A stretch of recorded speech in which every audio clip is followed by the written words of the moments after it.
Good morning, everyone. Welcome to the final day of the AC First Date 2024. It's the President's Cup. We've got some pegged out games to follow up on. So we'll be following those and then completing the tournament as soon as possible. So without further ado, let me hand you over to our commentary team. And a pleasure, as always, to welcome Keith Ayton and Jack Wicks.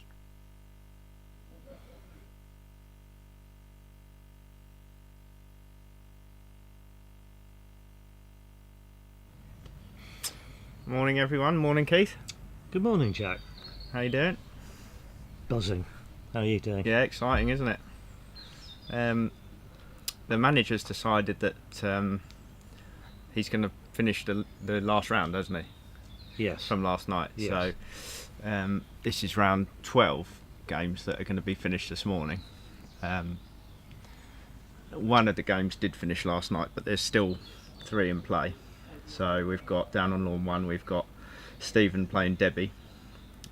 Stephen's pegged one of Debbie's balls out, which I think was a TPO. He's on 5 and peg.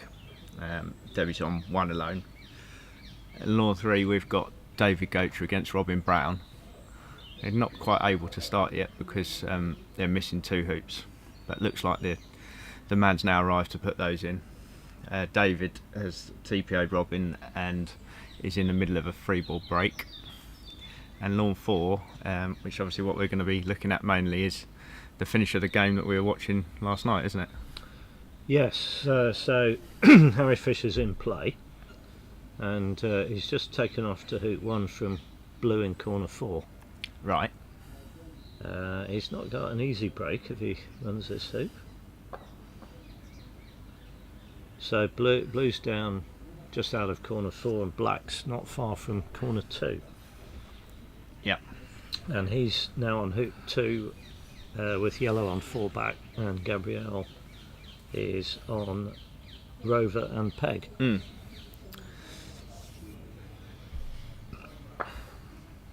So we'd sort of prepared, hadn't we, for on the way in that we were going to be talking about the last 2 rounds, and we'd come to the conclusion that if Samir had won those last 2 rounds, Which he may do. He's obviously we haven't started yet, but so if he wins those last 2 rounds and Gabrielle lost the game, that meant Samir was going to win the tournament. That's right. Yes, because there are 3 players essentially in contention. Samir's got the extra point on the board. He's 8 from 11.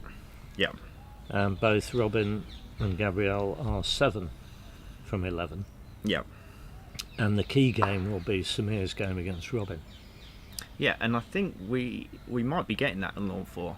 That wasn't something that I looked at when I was over in the hut, but I will go and have a look. And I think James said he was due back on this lawn as well, so we'll be seeing one of the games with James. But it'd be quite nice, wouldn't it, if that Samir and Robin game was the crunchy deciding game. Might be in the final round, wouldn't it? Could be. On lawn 4. So meanwhile, Harry's put yellow quite a bit short of hoop 3, and he's now got this Croquet on black, which he should hit. Just flipped it, I think. Or has he missed it? I think he missed it. Oh, you think he missed it? His reaction sort of looked like he missed it. Yeah, looks like he's going to mark the ball on. Yes, you're right. He did miss it. I thought he just flicked it, but That was obviously not. That was because you said he was going to hit it, or he should hit it. Yeah, so it's my fault. Your fault again. Yeah. Well, black is Gabrielle's ball that's for the peg. Yeah.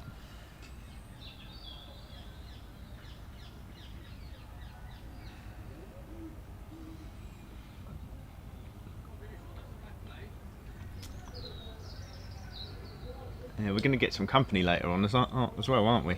We've been told there's going to be some performing dogs, some dogs or up the something top in front of the clubhouse, and dog shows, and some music. By the look of it, there's some speakers, so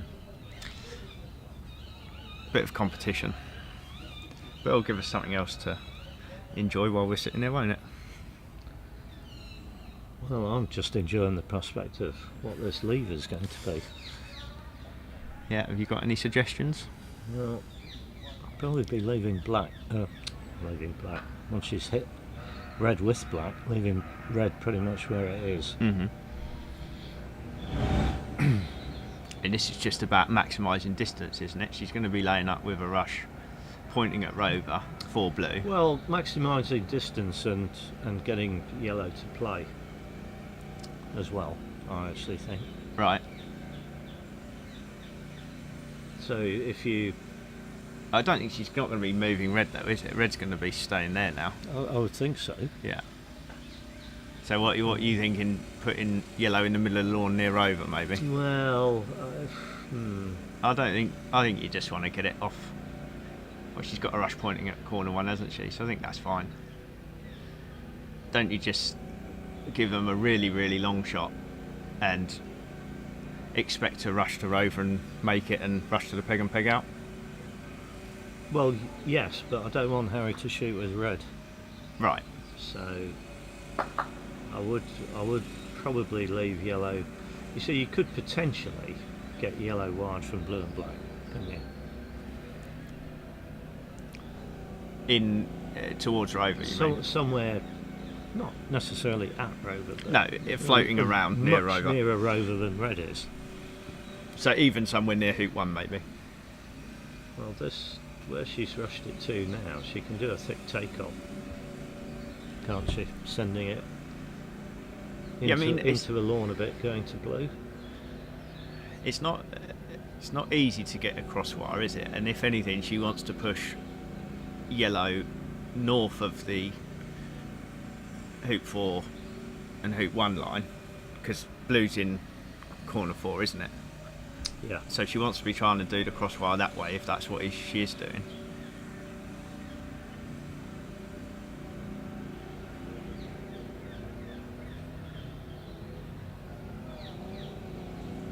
I mean, it's not that long though, is it?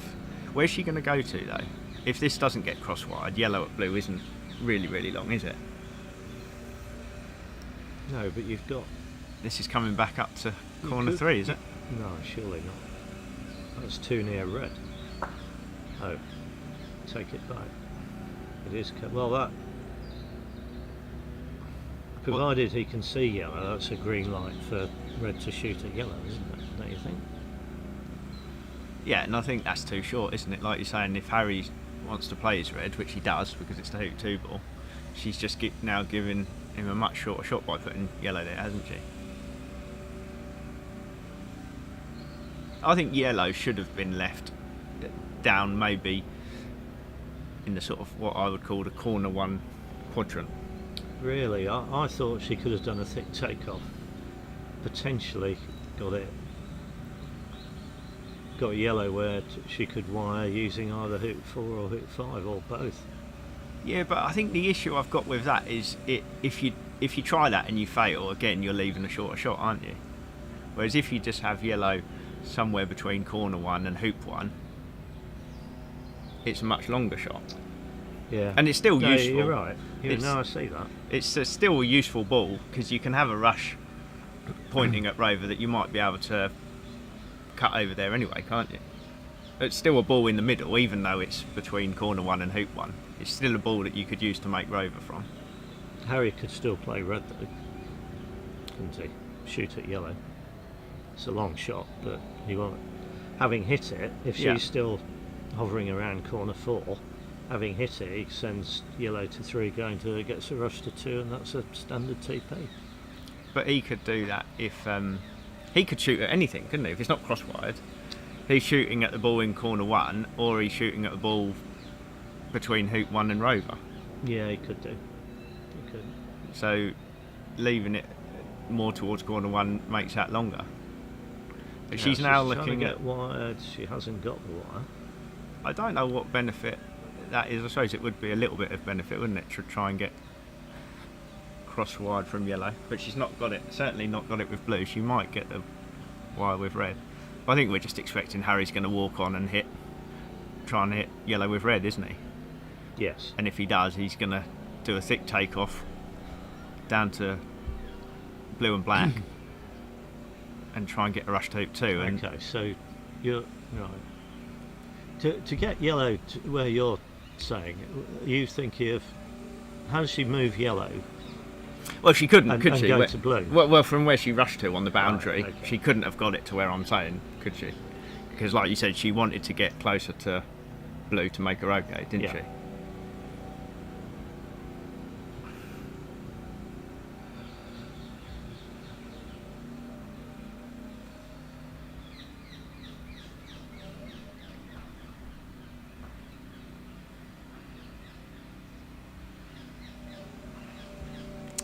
Well, I've got my tablet and everything here, so we've got the we've got Croquet Scores, which is up to date, isn't it? I've got the live stream available. So actually, people chatting today. We've got the map that we can use.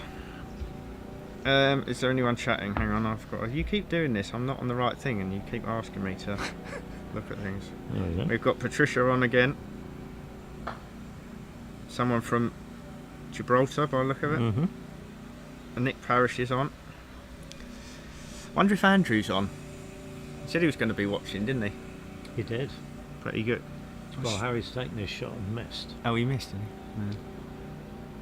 So I'm guessing you're rushing straight to Rover here, aren't you? Yeah. You're not trying to make Rover off red, say. Well, oh well, I suppose you could rush to the peg if you wanted to and take off to red and yellow. I don't think she will. No. Well, you take off to yellow and rush yellow to red, won't Rush you? yellow to red, yeah.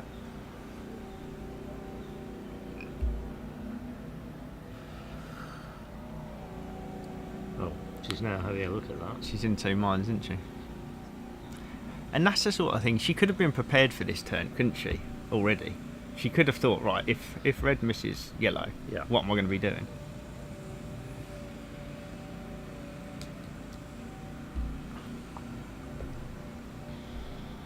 Looks like she might be going to the peg. That's a rush too.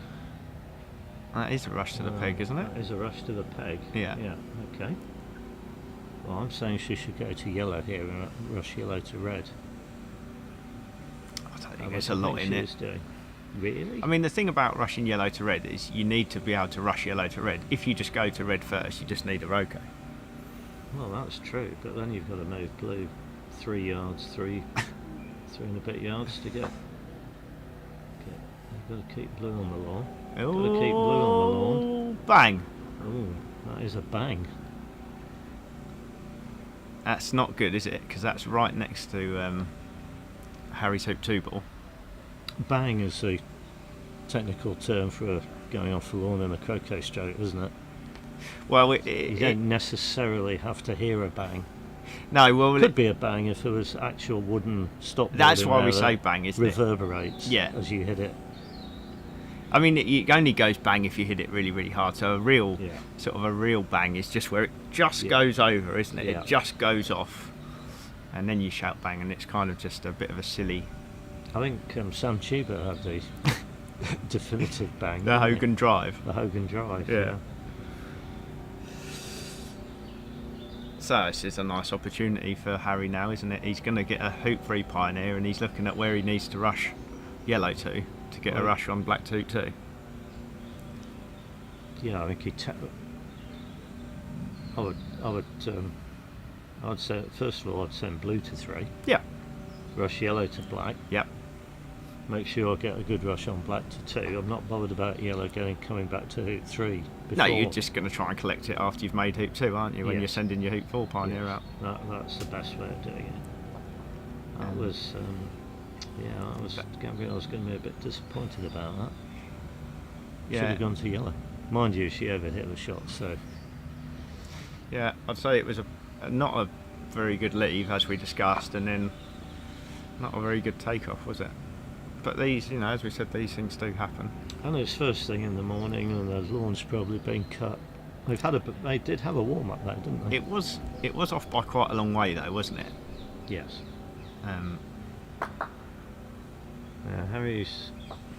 Well, he's rushed that far enough that he can put it back to hoop 3, so I suspect he will do. Personally, I would have tried to rush a lot closer to black, just to make sure I get the rush to hoop 2. yeah, try and guarantee a tighter rush to hoop 2. So yeah.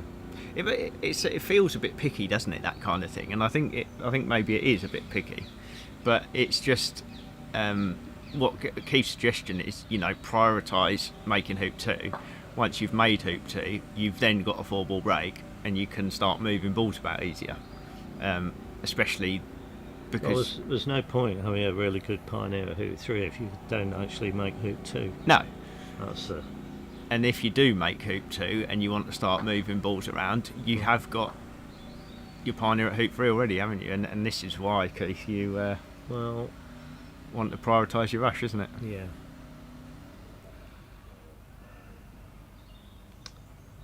I mean, that was a particularly poor effort, but he wouldn't have done that if he had had a 1 foot straight rush. No, and he would have probably got a much better rush if he'd have rushed right to black, wouldn't he? Rushed yellow to black.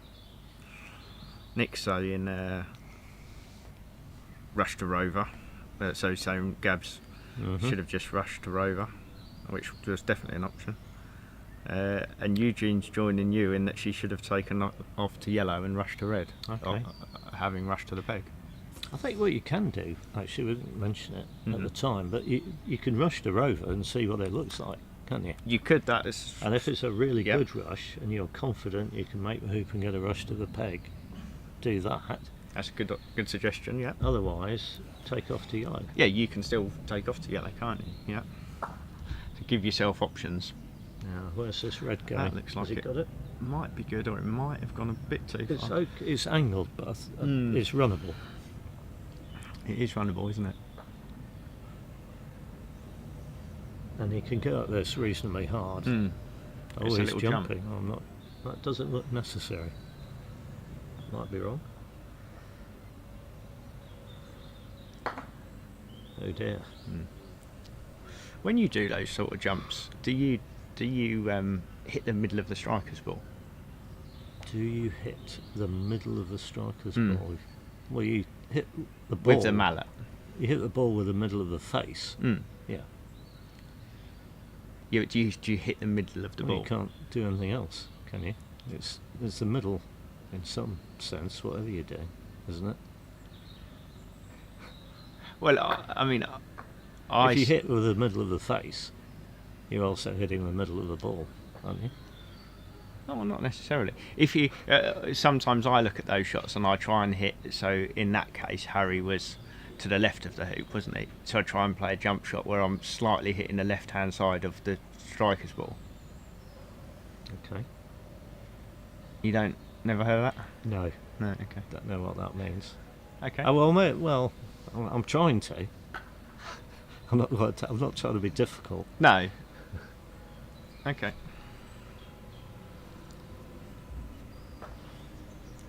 This is a winning turn now, isn't it, for Gavs? Yes. And again, she's significantly overhit that because she would have been wanting a rush on black, absolutely straight to red. Yeah.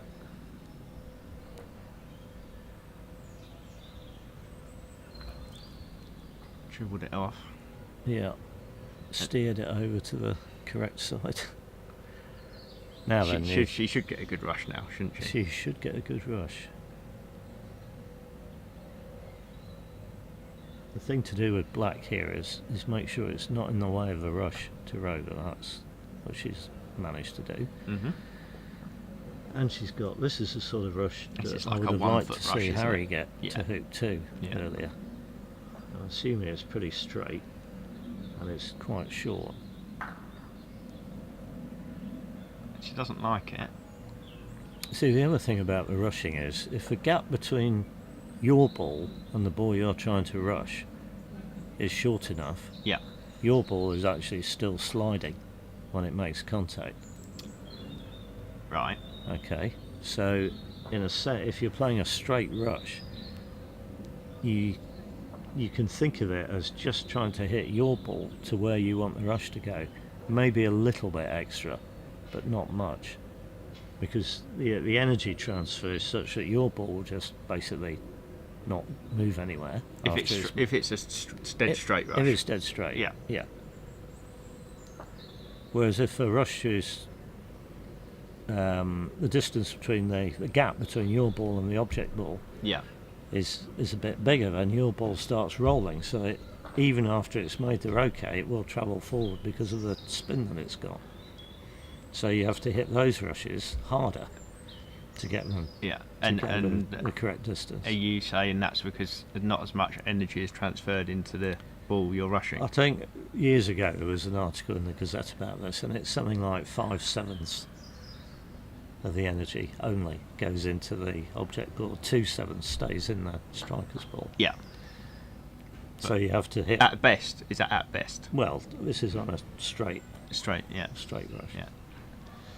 So obviously, then if you start talking about cut rushes and things, that then 5/7 you goes down, doesn't you it? have to make further adjustments. Yeah. But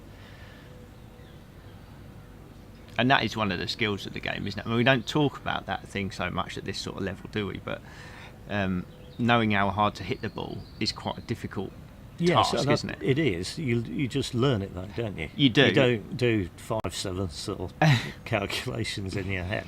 No, But you will observe that. Oh, I didn't go as far as I was expecting. Oh, I'll hit it harder next time. But one of the hardest questions to answer for a beginner is when they say, "How hard do I have to hit it?" 100%. Yes. I don't hit it 100%. I'm agreeing with you. yeah. Because it's very hard. You get them used to, split. Yeah. Where you're going to hit. Yeah, angles is aim, and then Yeah. the last thing goes, well, how hard do I hit it? Yeah. And the only correct answer to that is, well, the right amount. Yeah. Have a go. Yeah. And then you go, well, that was too hard. So you just So- learn from experience, Exactly, don't you? exactly, Of, again, what we were sort of talking about yesterday, weren't we? Playing shots hundreds of times, and eventually you get to the stage where your body just knows. You don't even think about it, do you? You don't think, right, how hard am I going to hit this? No, you might do on some big rolls maybe and things like that, but in general, you're sort of walking around the lawn. We're saying the players are going to play this shot, that shot. But nobody's thinking, how hard am I going to hit it? They just know. Yes. This is the pegging out pad. Pegging out pads come out.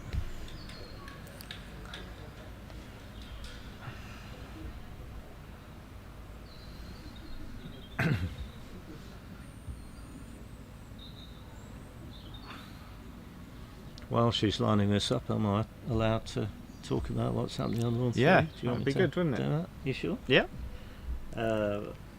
I think David Goach is playing Robin Brown, and I think David was finishing from, I'm not sure where he started, but he's got red on the peg, and yellow has got quite an angled penalt to run.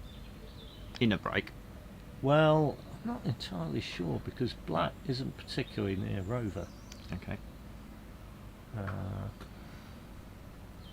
Yeah, that's Gabrielle Scott.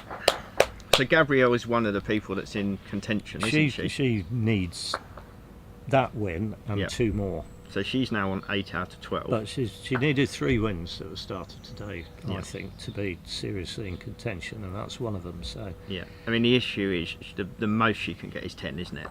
yes, Whereas the most Samir can get is 11. yes. Robin can get 10 as well. Robin can get 10, but He's- he's playing Samir, isn't he? So that's why we're saying if Samir beats Robin, Well, he's also in huge trouble against David. has David run that penalty, has he? No, he's gone away. Right. So he's penultimate peg, and Robin is hoop 2, alone, I think. So Yeah. there is Stephen could potentially get to 9 if he wins all the rest of his games, as could David. But they've got a game pegged down, I think, haven't they? Yeah. So one of them could get to 9. Well, I think Samir's favourite. He's got points on the board, hasn't he? Yeah. It's his to lose, as they say. But then again, it was Robin's to lose yesterday, and he's Yeah, done a it pretty wasn't a good good job day of for doing him, that. was it? Yesterday he lost, Well, this is his 4th game from yesterday, and he's Yeah. in bad shape here, and he lost the other 3, didn't he? and he's already lost the other 3. So he went from 7 out of 8. 8 He's to, now 7 out of 11. if he loses this. 7 out of 12 if he loses Yeah, this. it's 7 out of 12 if he loses this. Well, he's taking a lift.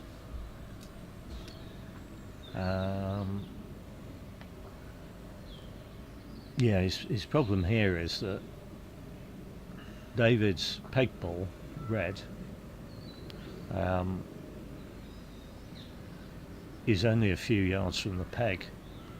Maybe we could bring the cameras round onto lawn 3 just to watch the end of that, and then we might be able to have a look at croquet scores in a little while to just show what we were just talking about.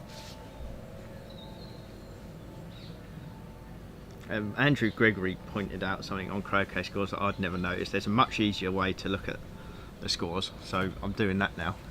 Yes. Rather than having to count things all the time, you just click a little button that says summary, and it just gives you a wins and losses column, so that's much better. Well, that's a bit of a game changer on lawn 3. Robin has hit his left, and David might live to regret putting yellow on the west boundary. Well, the last stroke of his last turn. What?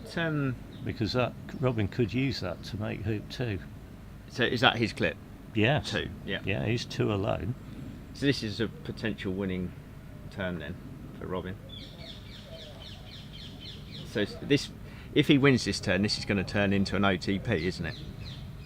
Yes. Which is what we were talking about the other day. So David's done a TPO, and if Robin manages to win, and that's why it turns into an OTP, because the opponent did the TP. Yes. This looks like it might be okay. Well, he's managed to get red. Oh, red is right at hoop 3. Yeah. David's problem there was actually that a lot of the east side of the lawn was quite near Robin's ball as it lay. Right. And red was just a few yards north of the peg. So the natural place to come is the west side. And if you go to corner 2, do you think? well, maybe.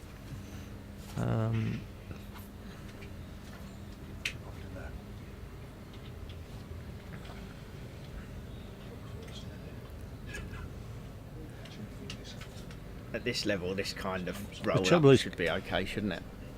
Oh yes, he'll be expecting to make this, and if he does, he should play a 3-ball break to win. But he's got to get this first. And this is probably his first croquet stroke of the day. I think he's done well.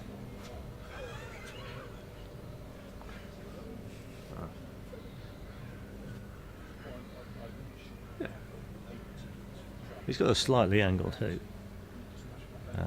It's definitely runnable, isn't it, if he plays a good shot? This is a massive shot for this tournament. And he hasn't run it. And he has not run it. Oh well. In fact, he's bounced out slightly, but I don't think yellow can see him. And Robin's one of the contenders, isn't he? So that's why you're saying it's massive for the tournament. Absolutely, yes. That could have secured Oh, another yellow can see win. him. Okay. Well, is there another chance for David if he hits this? He's middled it. He could see it quite easily. Okay. And that is his penalty ball. That's his ball for penalty. And red is very tight to hoop 3. Don't know if we can get that on screen.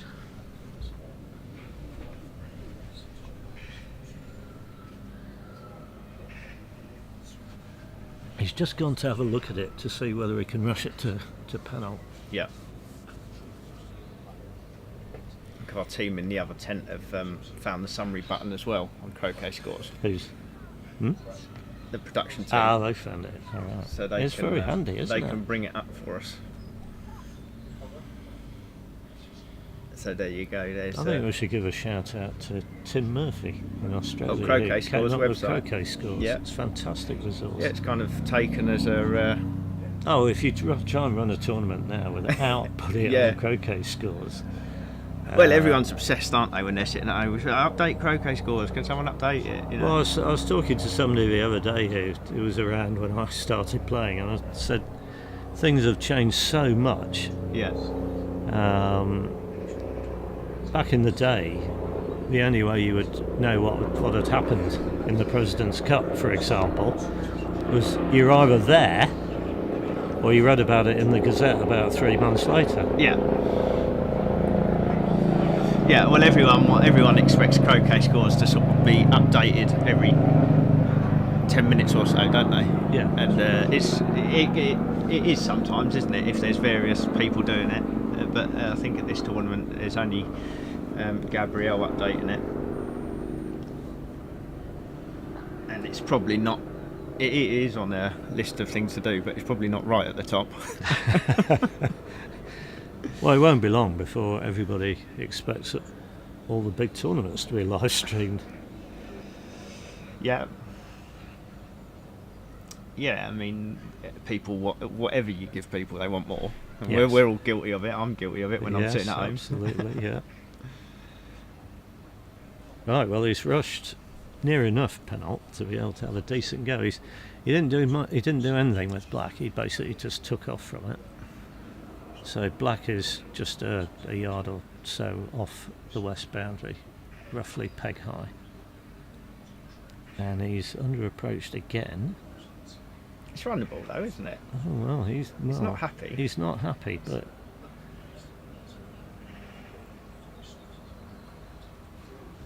it's probably one of those where, as the opponent, you think, "Oh, good, he's misapproached." From the body language, and he'll just stroke it Just through runs it, yeah. and gets a perfect rush to black. Yeah, nothing to get excited about.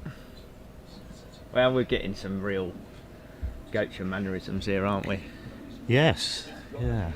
They've been missing somewhat, haven't they? They have. This tournament. They've come back now, and some of the viewers, if they haven't not seen David before, will probably be the first time they've seen some of these mannerisms. Yes, just round the hoop, no Straight problem. through, as you said. And he's very close to red, but he hasn't rotated it, so he's got a rush. Oh, he's got a rush, somewhere. handy. Yeah. Mark Ormera's just joined us.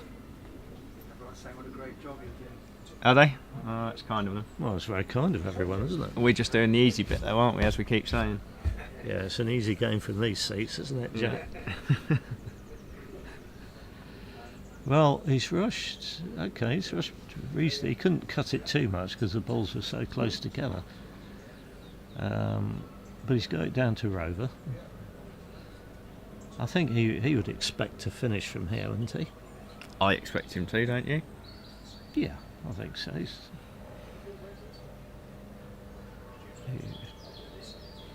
I mean, there are things that can go wrong. I mean, first and foremost, he could misapproach the hoop. I suppose he could then carelessly put red in a position where he might hit it when he runs the hoop. And he might do neither of those things, but run the hoop in such a way that he doesn't get a rush back to the peg. Yeah. Or he could attempt to run the hoop and fail. Yes. Well, I was expecting slightly tentative, but I was expecting that to be better though, because his last hoop approach was poor, wasn't it? And he's not the kind of person to he'd take that into account, wouldn't he? He'd be right, my last hoop approach was bad. Yeah, I'm going to well, play a good one this time. He hasn't. He's underhit it again, but I think he will. This one looks a bit easier. Yeah, this looks fine, doesn't it? But will he get past red? No, he hasn't. Well, it's one of the things that could go wrong, and it has gone wrong. Yeah. So very tempting to pick a ball out now, isn't it? 100. Yes, I mean, I think it'd be mad not to peg a ball out. Yeah. I mean, I think you can rush red to corner 4 and Yes. take off to the peg. That's what I was going to say. You don't want to be leaving partner in the middle, though, do you? No. While you're doing that, because where black is. Not quite sure why he's only gone there, to be honest. I mean, you really want to go corner 4 was the place to rush that. And he had a rush to corner 4. I mean, okay, even if Robin hits now, he's pretty unlikely to get a 2-ball break going, but he's extremely unlikely to get it going if you rush to corner 4. Well, what's Robin going to do? He's not got any other I option. think He's he got must to shoot. at red. Yeah. Taking position at hoop 2's no good, is it? Because then red just goes let's to the think peg. about it. Red goes to a peg, but if red goes to a peg, then you hit it, don't you? Assuming you can see it. Yeah. And that would be a much shorter shot. It might be shorter, mightn't it? So, and if he got off hoop 2 and onto hoop 3, I don't know. I think taking position is playable here. You think that's okay, do you? Well, point number 1, David won't shoot, will he? Either at black or the peg. And Robin has played that well. That's a good shot.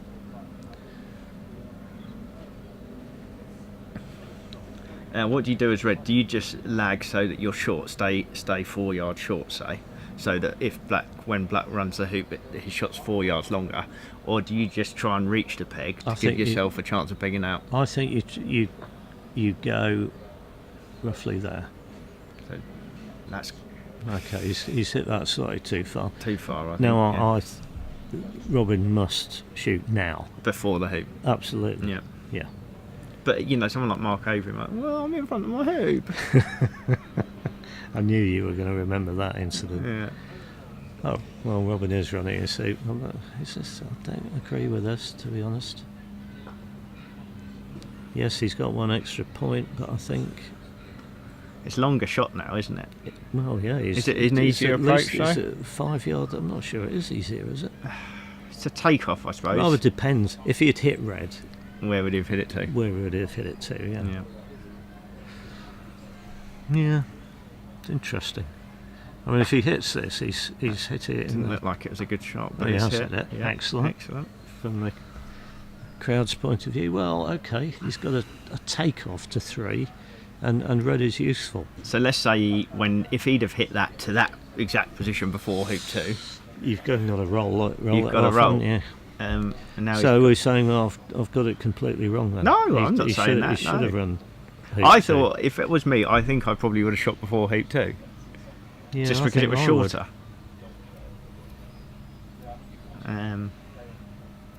But as with a lot of things, there's pros and cons against each different option, isn't it? Very, very rare that there's a definite right answer and a definite wrong answer.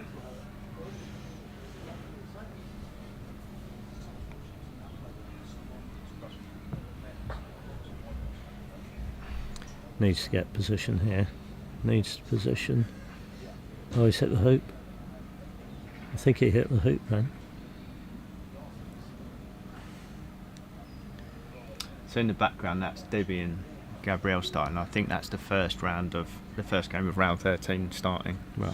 On lawn 2. I'm just going to go and have a look at the schedule for those 2 rounds. Okay.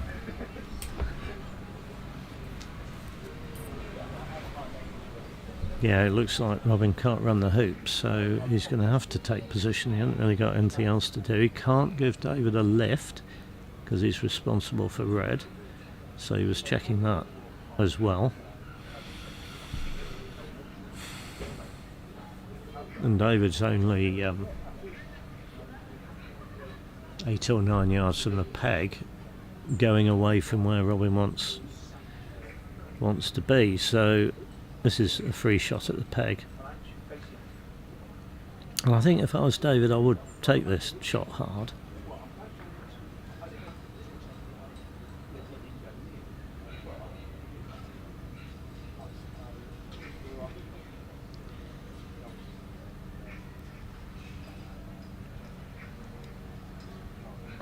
Oh, and he's dribbled at it. Okay. And he's missed. But he's gone probably 6 yards past.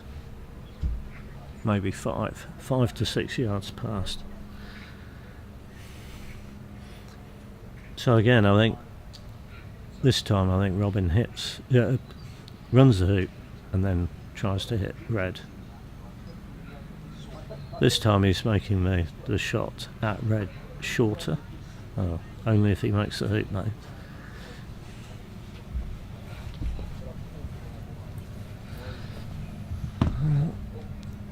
Sad to say, Robin's continuing the poor form that he had yesterday. Did he try to run hoop 3 there, did he? And failed. And failed, right. Yeah. Oh dear. David's now wishing that he'd actually played his dribble at the peg even more dribbly.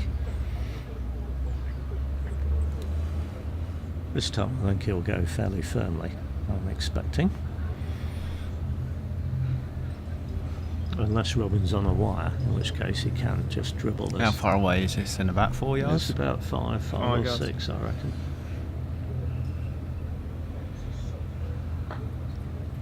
Oh, he's missed there's it. a big twist there, wasn't there? Yeah. Well, that That's suggests to me Robin can definitely run the hoop quite easily. No. Well, that's a bit strange. Okay, I'm if he couldn't run the hoop, could he not have just dribbled at the peg? David. David, yeah. Stayed close. Now what does he do? The last time he was here, and he wasn't actually here, he was several yards closer. He sort of dribbled at it, going 5 or 6 yards past. Robin's definitely in front this time. Yeah, he is. Well, he was in front before, right. Albeit it wasn't as close as this. Okay.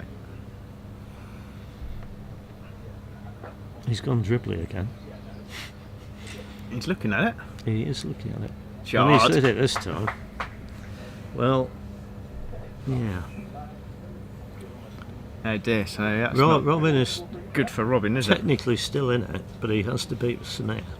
Well, he has Yeah. to beat Samir anyway, I think, doesn't he? Yeah. But he's just about clinging on if he beats Samir. We had some Yeah. more comments there. Which So you've Robin's just- going to be on You've just scrolled away from. 7 out of 12. Is that what we said? Yes. Yeah. Yeah, Chris Williams has joined the chat. Ah. There's a mine of useful information, is Chris. Yeah, he's helping somebody with critical positions and things, which I'm not very good at commenting on because I'm not a referee. Oh. Is it? But yeah, Eugene's suggesting we say thanks to Chris Williams again for his ranking site, which we all sort of look at, don't we, and Well, take for granted. take for granted and wonder why we can't do more than we can. But yeah, obviously thanks again to Chris for that. We use it, don't we? We sit here and Yeah. look things up. We can, on the interactive feature, and I know, and you always, if you come up for a new idea, why can't we have a button that does this, Yeah, Chris? yeah. It doesn't sort of go, yeah, oh. He just goes, well, I can't do it this week, but I'll get it done at the weekend. yeah.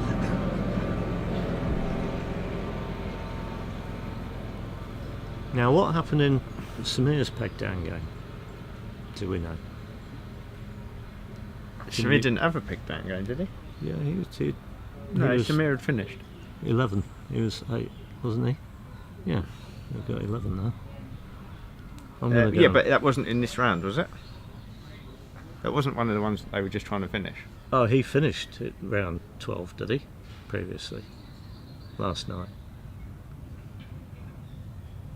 Maybe he did. Yeah, I'm gonna yeah. have a It quick wasn't look at the board. because it was this. This was this game. That game on lawn 3, and the game down on lawn 1. It was Stephen against Debbie.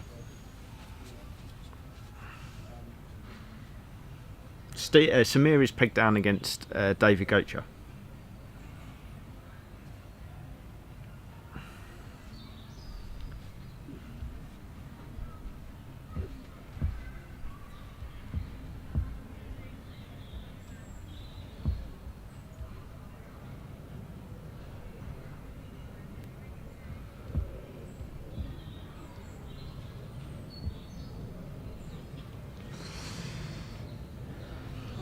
Yeah, so if we bring up the full grid from Croquet Scores, this is what I was using before.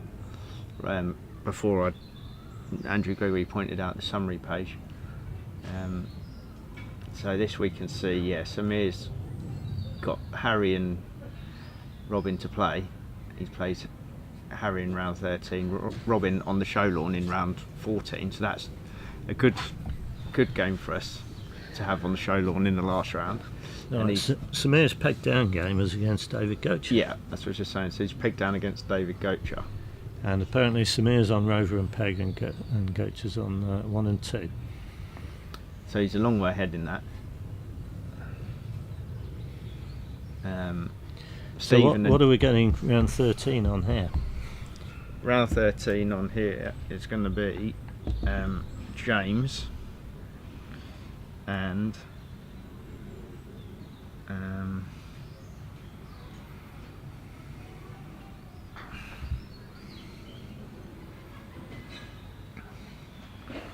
it's not this one, is it? Right, yeah, this is up. So this has got round 14 at the top, hasn't it, and round 13 at the bottom. So yeah. Round 13 is Samir and Robin.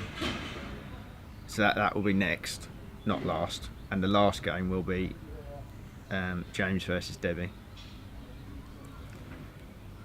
Most of all the rest of the days, I've been taking pictures of the board, and it's had the first game above the second game, but today I've taken a picture of the board and for some reason it's got the second game above the first game. They're messing with you, Jack. Yeah. Always look at the board. Can't always read what it says, but you know. So we might have a little bit of a wait. Stephen and Debbie last night had both of their games from their round 1 game, and this is their round 2 game. Both pegged down. Yes, so that's true. They're now finishing their second round game, and their first round game was on lawn 4, wasn't it? We was watching that. Might be from the first day, I think. Well, Stephen has started a game on lawn 3. So that'll be his round 13 game. Who's he playing? Because it could be a peg down game. No, I don't think so. All the clips are on who won. So they're starting round 13, which is against Harry. Okay.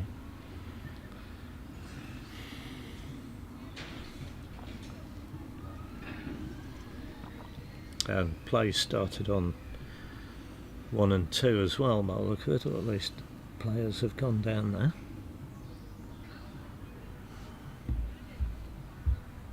Yeah, Gabs and Deb started on lawn 2, didn't they? And now it looks like James walking across lawn 2. So on, lawn 1's going to be James versus David, and I think that's David standing down by corner 1 on lawn 1. That's Mark Ormond just walked across.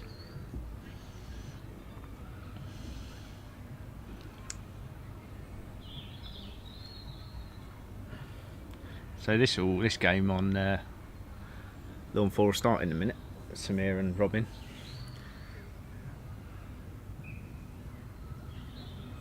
Top of the table clash.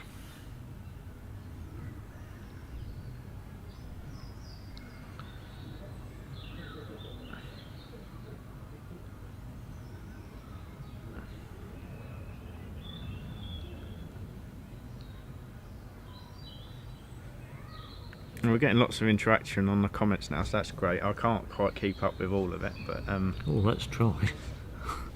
Well, they're talking about hampered shots and angles and things like that, so it's good that you can talk between yourselves, and we'll try and respond to things where we need to. Mick wondering whether the tournament's going to finish. It might not. I mean, it's not absolutely necessary, is it? If there's a definite winner, but they do try and get all the games played.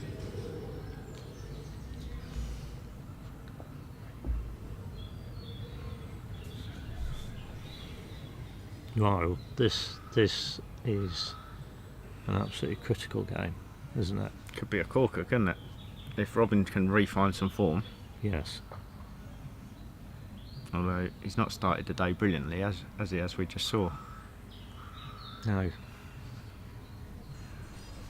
I wonder how he's feeling today, after yesterday and this morning. Can't be feeling totally confident, can he? It's hard to know, isn't it? Thank you.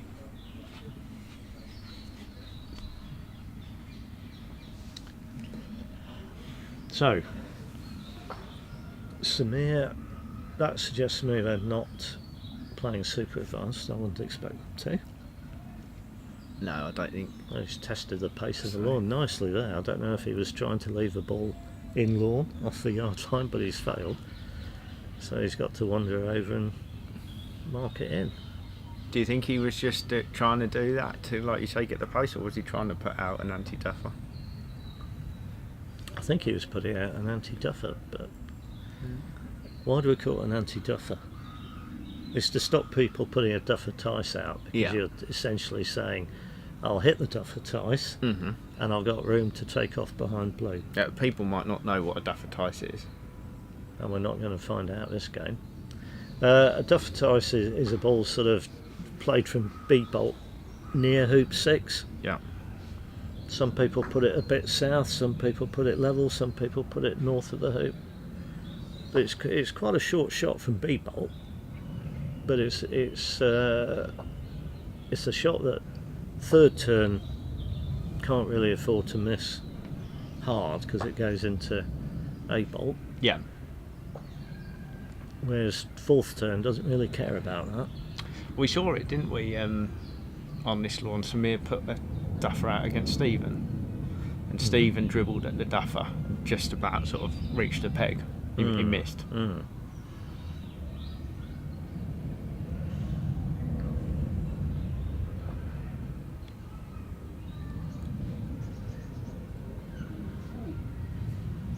This is quite an interesting opening. We haven't seen this on lawn 4 before.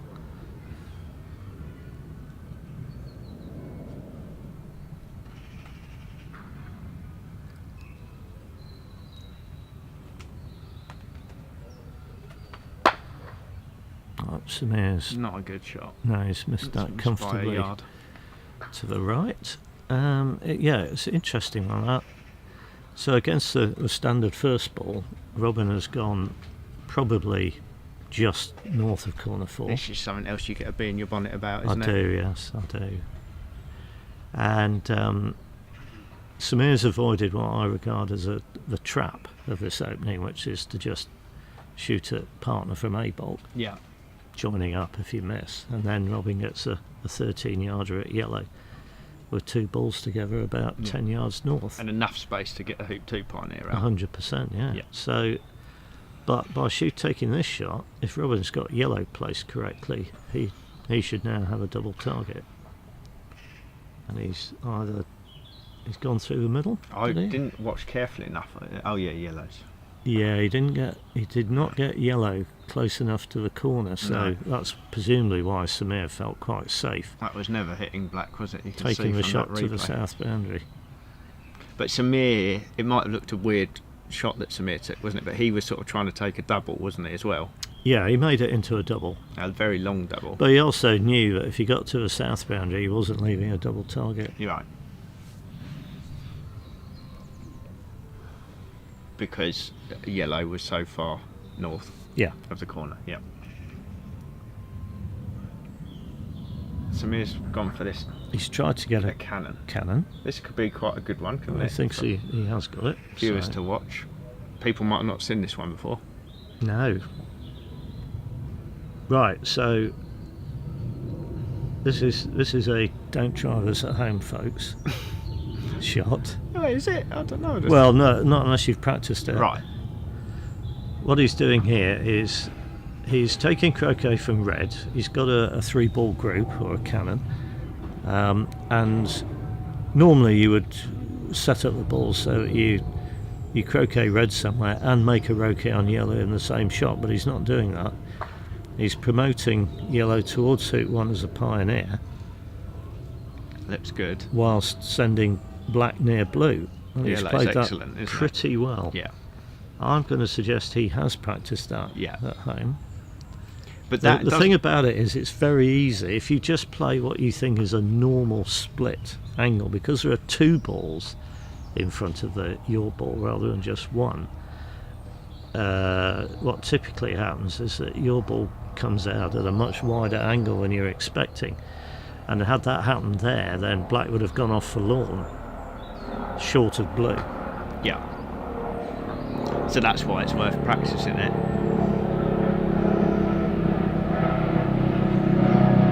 That looks good, doesn't it? Well, this is a promising start.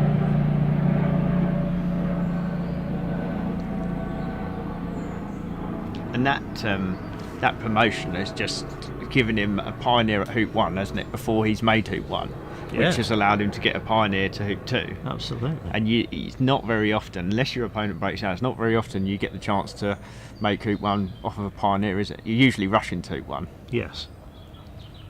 So he's just got an immediate free ball break, and by the look of it, if he hadn't had that opportunity of the promotion cannon there, he's got quite a lot of hard work to do to pick up he's a got break. to play a lot of precise shots, hasn't he? But yeah, having made Hoop 1 now, he's about to create himself a 4-ball break.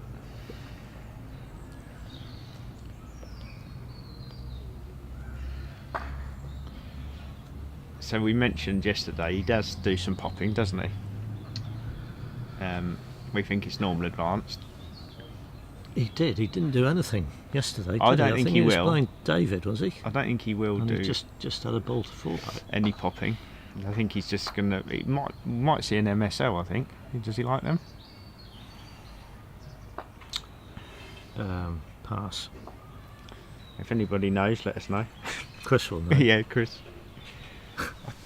I'm going to say that. I might be completely wrong, but I got a feeling it might be an MSL. He didn't do one yesterday. I Right. can't remember what he did do, but it No. wasn't an MSL. Okay. Because we haven't seen one of those yet.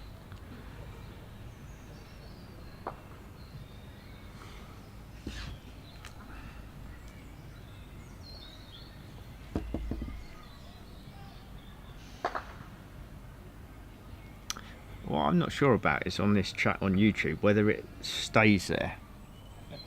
So I don't know if people can read it after the stream's ended. Do you know what I mean? So if you was to come back and this video Mhm. stays on the channel, doesn't it? So you can watch Yes. it at any Yes. time. I don't know if the chat stays there.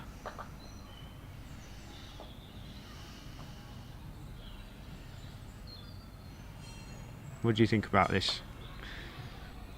Would have thought he would have rushed past Blue there.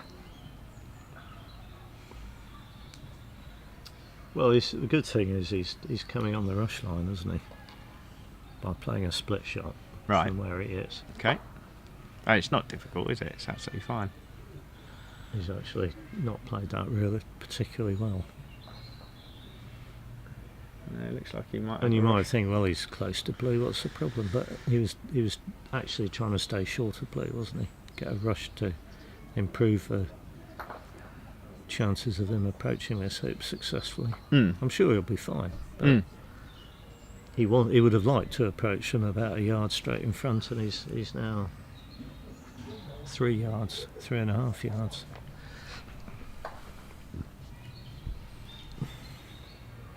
Looks good. There's all sorts of tents coming up today. There's some red tents coming out, getting erected over there behind Samir. That must be part of the same event that's happening up at in front of the clubhouse. Be nice to have a few more people around. They won't be interested in the croquet, will they? But it'll be a bit more people wandering around. I'm sure we would have done if the weather had been nicer. Yeah.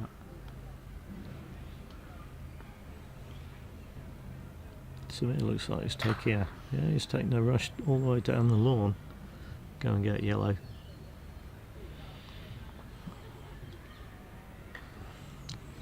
I wouldn't have bothered doing that, to be honest. No. But it's partly because I'm not sure where blue would have gone if I'd tried.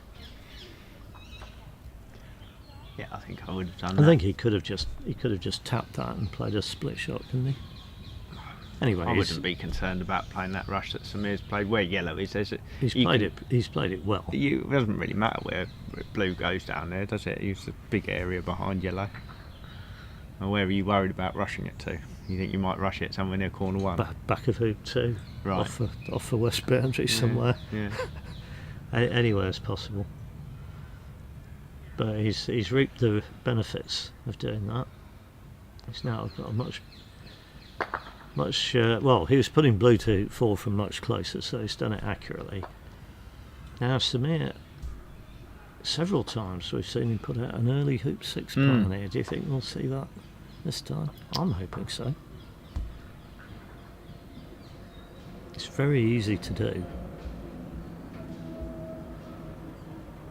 You were saying the other day, weren't you, that he makes a spread differently to most people. Well, yes. So rather than having partner go to 2-back, Well, the story you told me. Who? Me or him? Samir. Samir, yeah. Rob Fulford and I were down to do a sort of super grade 3 coaching course one weekend. Right. And Rob and I had spoken beforehand and said, well, one thing I'd quite like to get on the agenda is how to make a diagonal spread. Yeah. So I wrote some notes about how to do it, and one of the key elements was having partner at 2-back. Mm-hmm. Anyway, as luck would have it, I was ill, and just immediately beforehand I contacted Rob and said, I'm sorry, I'm not going to be able to make it. Are you going to be okay dealing with everything on your own? And he said he was. So, and here we are getting an early hoop 6 partner. Anyway, Samir was one of the pupils on the course, and he told me afterwards. I'd asked him if Rob had gone through my bit about how to make a diagonal spread, and he said, well, he did, but he seemed quite hesitant about it, and people were getting a bit confused, and eventually somebody said, sorry, Rob, you're not quite getting this, and Rob said, well, this was Keith's bit, I don't do it like this. Right. So obviously immediately everybody, oh, well, how do you do it, Rob? He said, well, I have an oppo ball at 2-back. Yeah. So maybe that's spawned a generation of people who make diagonal spreads with an opponent ball at 2-back. I don't know. Well, the reason I mentioned that is because when you were talking about putting a hoop 6 pioneer out, early hoop 6 pioneer, I was just looking at where the other balls were going to go. Right. And then I was just sort of thinking, right, yellow's going to be at hoop 5, which it is. Blue can become the pivot, and he can send yellow to 2-back. He could, but he can equally send blue to 2-back. If He wanted could, to. but if his preferred method is to send oppo there, I was just looking to say, right, okay, if he puts out this early hoop 6 pioneer, he's naturally going to be doing what he wants to do. Well, we'll see in a minute, won't we? Looks like he's going to be putting yellow there, doesn't it? It does.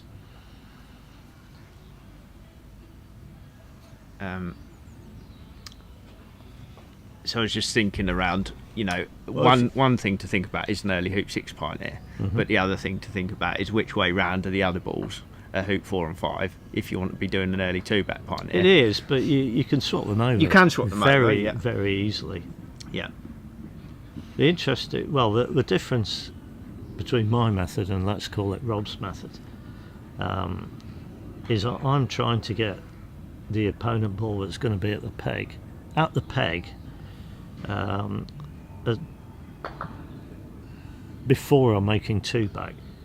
Not necessarily in its final position, yeah, but near enough that it's almost there, and I may or may not need to adjust it before or after making 3-back. You're doing it your way. You've got 3 chances to position it, haven't you? Yeah. You've got after 1-back, after 2-back, and after 3-back. Now Rob's a very good rusher, so he's very happy to make 2-back off the opponent ball that's going to be at the peg, yeah, and then rush it to the peg, yeah, and pretty much get it positioned before he makes 3-back. And Samir is also a good rusher, so maybe that's why he's adopted this method as well. Yeah. See here, with my methods, there'd be an opponent ball at 1-back instead of partner. Yeah. And I'd be rushing north of that ball and croqueting red in this case to the peg. And that's, if you like, that's my first go at getting an oppo ball to the peg. So it's worth thinking about for people, isn't it, what their preferred method of making this and other leaves is.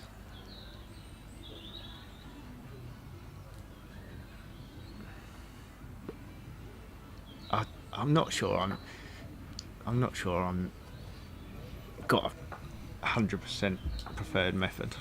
Mm-hmm.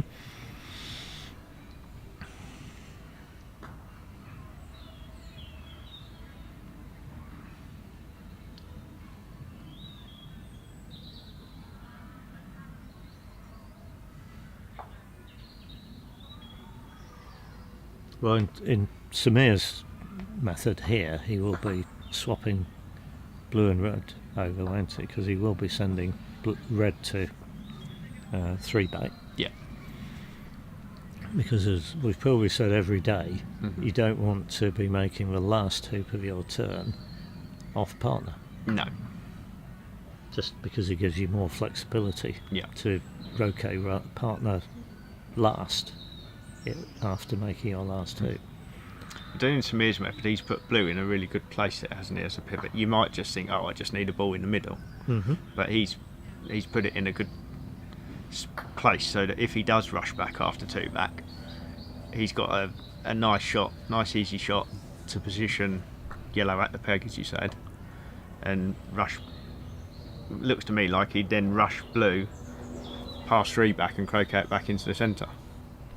Well, we'll see. But yes, I agree. He can do that.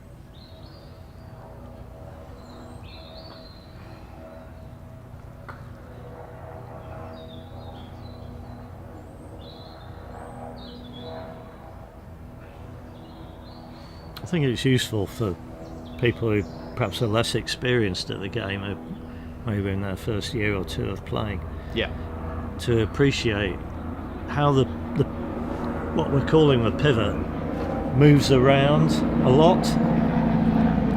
When you first get taught the game, you tend to keep the pivot in the middle of the lawn, don't you? And You take off. You go and hit it rather than trying to Yeah. rush it anywhere. Yeah. And then you do a takeoff to the next pioneer. Some people call that a star 4-ball break because it makes a pattern of a star as you go to and from it. You mean a pivot is sort of suggests that it stays in the middle of the lawn, doesn't it? Yes, but these guys But it move the doesn't. pivot Yeah. all over the place, don't they? Yeah. So here he's done exactly what he said he would. He's probably not going to get yellow perfectly placed though, is he? He's going to get it very close though, isn't he? Yeah, he's done pretty well. That's within 12 inches of the So peg, again, isn't it? some people go, well, why not just tap blue and take off to red? Well, I've got a reason. Well, so have I. And the reason, I've got 2 reasons. Right. Blue's not really where he wants it. That was my reason. And the other one is that, and by rushing blue away, he can croquet to where he Reposition wants, it. reposition it. And the other one is that not rushed that as far as he probably wanted. Just about got enough space, hasn't he? The other one is that in this shot, black won't be moving as far Yeah. as he would have done in the takeoff. Okay, well, I think he was careless there. Didn't rush blue as far as he needed No, to. I mean, he's not helped us illustrate what we were trying to say there, has he?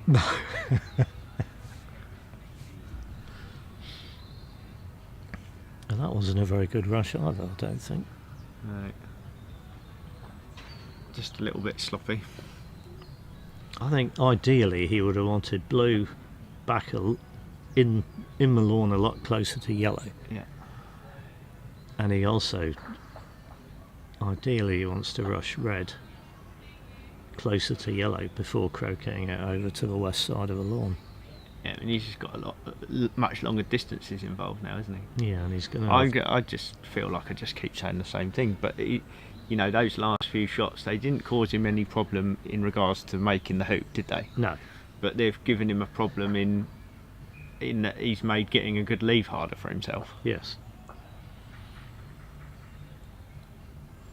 If yellow's in a good place, he could leave it, couldn't he? He could just play this croquet stroke and go straight to blue, if he thinks yellow's good enough.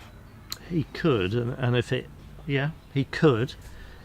So I think what he might have just been looking at. The thing he's trying to do is get yellow and red cross-pegged, Yeah. isn't he? So red will be somewhere near the west boundary, Yeah. and it won't be able to hit yellow because the peg's in the way, and equally yellow won't be able to hit red. So what he's done there, he's played for that, and now if he's got it, he will simply rush blue to the east boundary and lay up. Yeah. And if he hasn't got it, he will still rush blue to the east boundary, and then he'll take off back to yellow and tidy it up. If he wants to, he can, can't he? If he needs to. If he needs to, yeah. But I don't think, if yellow wasn't as good as it is, he wouldn't have done that, would he? He would have gone straight to yellow. Yes. Yeah.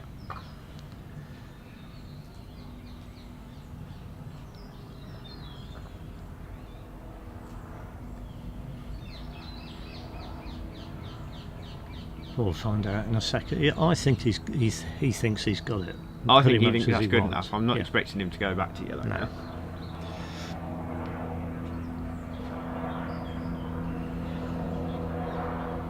Now he's just deciding, is he laying up exactly where he is, or is he going to move blue slightly? Move it 6 inches or so, Yeah. by the look of it. So the thing I like to make sure I have here, I don't really want to get wired cross-pegged from red. Right. I must make sure that yellow can't hit me. So yellow's backswing must be hampered if he's going to try and hit me. Right. But I don't actually want the peg in the way. If yellow moves, doesn't make her okay, I want to be able to rush to red and not have the peg anywhere near that rush line. Yeah. But which isn't sort of, when you think about a perfect diagonal spread, when you see it in a textbook, you often do see them all in a line, don't you? You do. So red can't hit anything. I don't have them in a line. But you don't agree with that? No. No. And that's because you're not that worried about red shooting at you. As long as it's a single ball target. Definitely doesn't want to be a double, does it? From where it lays. Not at this level. I mean, No. sometimes I don't mind. What, leaving a double? Mm. Oh, really? It's quite a long one. Right.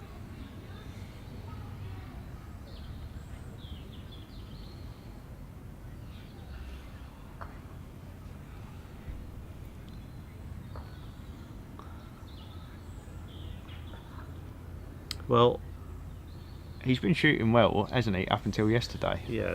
Is he going at yellow here, or is he going at blue or black? What do you think? It's going to be blue, isn't it? Yes. Okay. Well, this is not his shortest shot. His shortest shot, I would expect, is red at yellow. How long's this one then? It's over 16. I was Yeah, gonna that's say 17, yeah.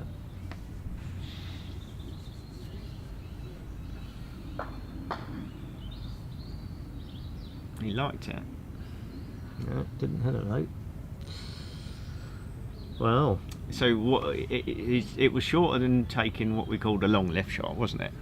yes. But it wasn't shorter than shooting at yellow. No. Right. And you think shooting at yellow is okay because it's short? It's the shortest shot available. Yeah. Whether you'd probably shoot in the direction it goes away from hoop 1, wouldn't you? You'd shoot from south to north. You wouldn't be worried about getting it in corner 3 though, would you? 'Cause then it would make the shot longer again. It indeed makes the shot a lot longer. You're just taking it from sort of just off the end of A bulk, Yeah. wherever you can see it, and you're missing up to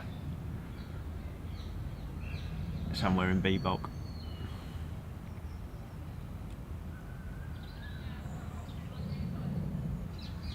This should be a nailed on turn now, shouldn't it? Well, not only should Samir get a TP, but he should get a standard triple peel out. So in other words, he should be organising the balls to peel black through 4 back immediately after making hoop 3. How's he going to do that?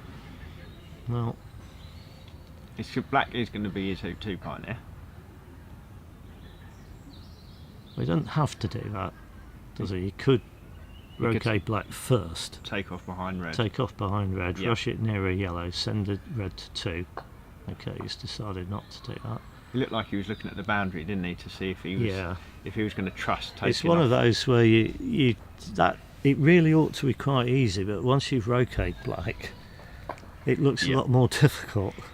Yeah, and it is more difficult than that shot he's just played, but later in the turn it might make it easier. Yes. Yeah. But it doesn't look like he's played that particularly well either. It looks like he's got a rush rushing pointing straight at to hoop 5. 1.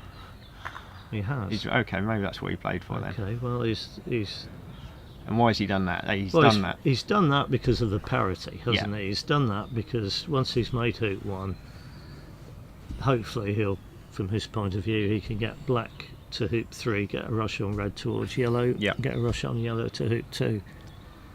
So he's just accepting that yellow is his hoop 2 pioneer. Yes.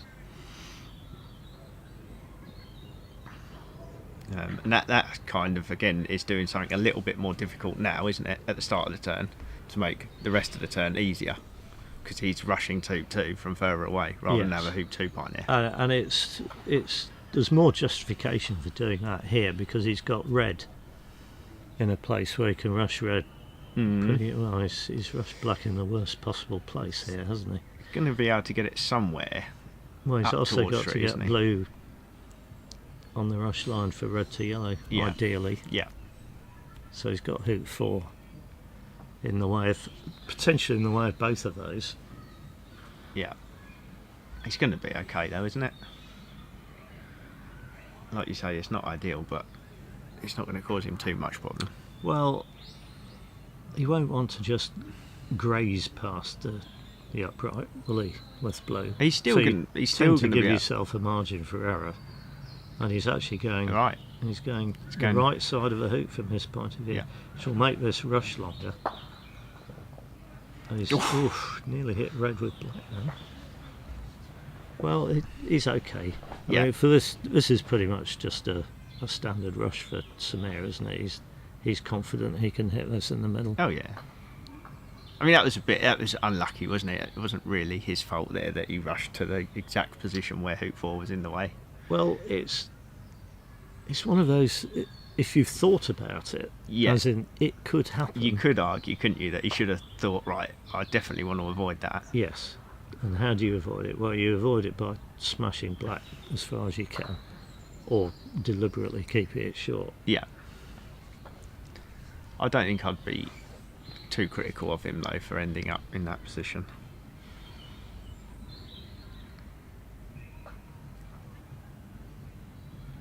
It is surprising, though, how much of an obstacle the hoops and the peg can be, can't they? They're quite small, aren't they, compared to the size of the lawn? They can get in the way constantly at times. Yeah. But I've heard you talking about sort of like the rectangle. So you mean by that the rectangle made by the outside 4 hoops? Yes. So if you get in a break, the size of the lawn is effectively reduced, isn't it? Because you're trying to keep the balls inside rectangle. You're trying to keep the pioneers Yeah. inside. So for the outer hoops, you're trying to keep Yeah, I them mean, you inside go the in and out rectangle. of it, don't Yeah, you, do. to rush in and out of it to give yourself enough space to send pioneers here and there, but you're essentially trying to play within those 4 hoops. Mm-hmm.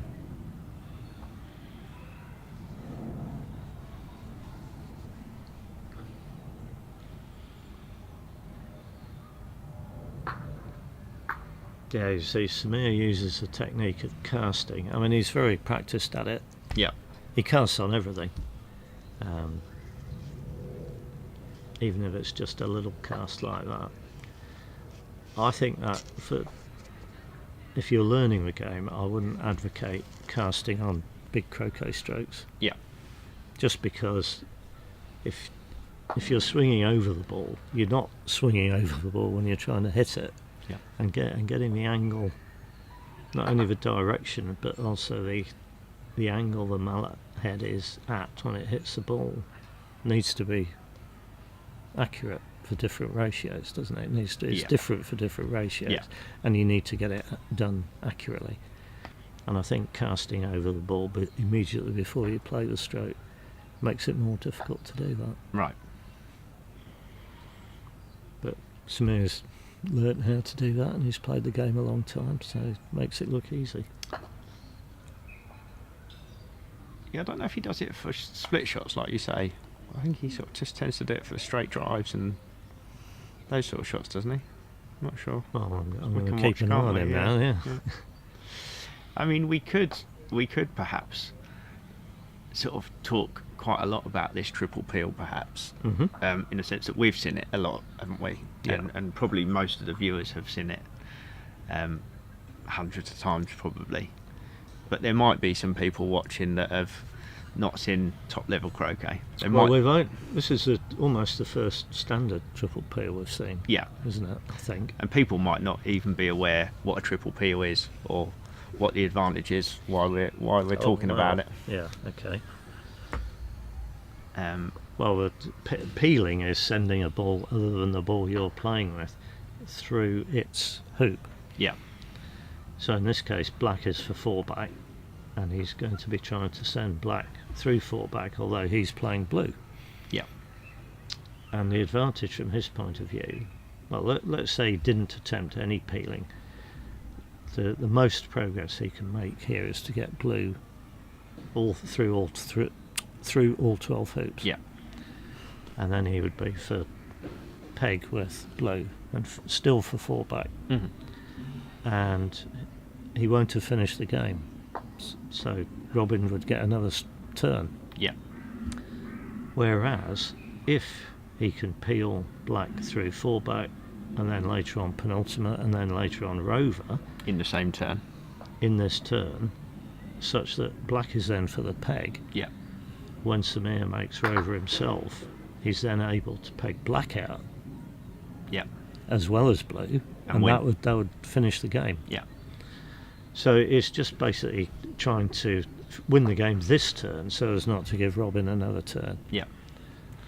And just quickly, the reason why black is for 4-back is that we're playing level advanced, aren't we? What is now called back in the normal day, advanced. and Chris Williams, if he's still there, will tell me exactly what year this came in, but prior to the advanced rules coming in, people were getting so good that the person with the first break would go all the way around, make all 12 hoops, Yeah. and then cross-wire the opponents at hoop 1, Yeah. and lay up themselves in corner 3, and Yeah. basically say, right, if you don't hit your 30-something yard 33 shot, yard or whatever it is. Yeah. I will make an all-round break again Yeah. with my other ball and win the game. Yeah. And you've just had, apart from the opening Yeah. opportunity, you've had that 33-yard shot, and Yeah. that's it. Yeah. And too many games were finishing like that. So they introduced the concept of hoops that when you run them in your turn, and it's 1-back and 4-back are the relevant hoops for under the rules now, the opponent gets the option of playing the balls as they lie, Yeah. or picking up one of their balls and playing from the start lines, the Yeah. bolt lines, Yeah. A or B bolt. And that means that the opponent couldn't make a lift leave laying up in corner 3. Yeah. Probably wouldn't also crosswire at hoop 1 because that's near A bolt. Yeah. So it shortens the length of the longest shot that Yeah. you can leave. And people stop at 4-back because with your first ball, if you run 1-back and 4-back in the same turn, you concede the innings by giving away a contact. So the opponent not only can play the balls as they lie or take a lift, they can also lift one of their balls and immediately take croquet. Yeah, they don't need to make a okay. Yeah. Yeah.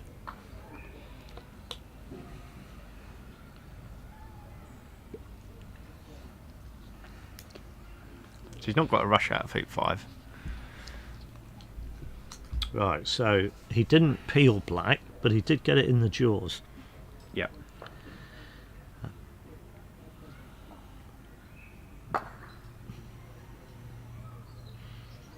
Okay, now perhaps for our more advanced viewers, I'm disappointed there that he's not croqueted red to an area north of hoop 6. No. That's what I refer to as the Wiley method of getting a standard TP back on track when you've only jaws the 4-back peel after hoop 3. Yeah. And since he's not, this is where we need your pad actually. Yeah.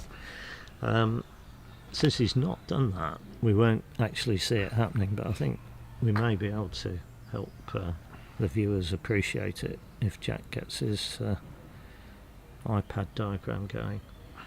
Now Samir's done well there. He's croqueted black into a position where it is pretty much due north of hoop 6.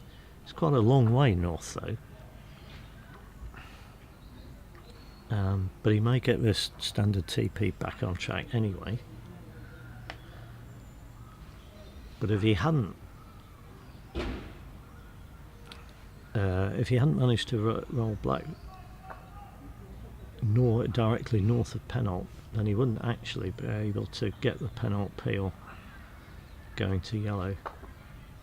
Let's see what he can do. Well, he has gone beyond black without roqueting it, so he is now able to roquete black into a much closer peeling position. So he didn't end up needing to do the Wiley method? He didn't, no, but the reason he didn't is that he played a good enough rollover with black.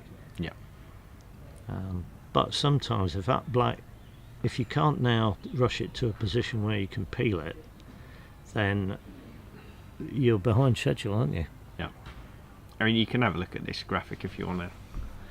Yeah, he could. What he could have done is he could have croqueted red a decent distance north of 6.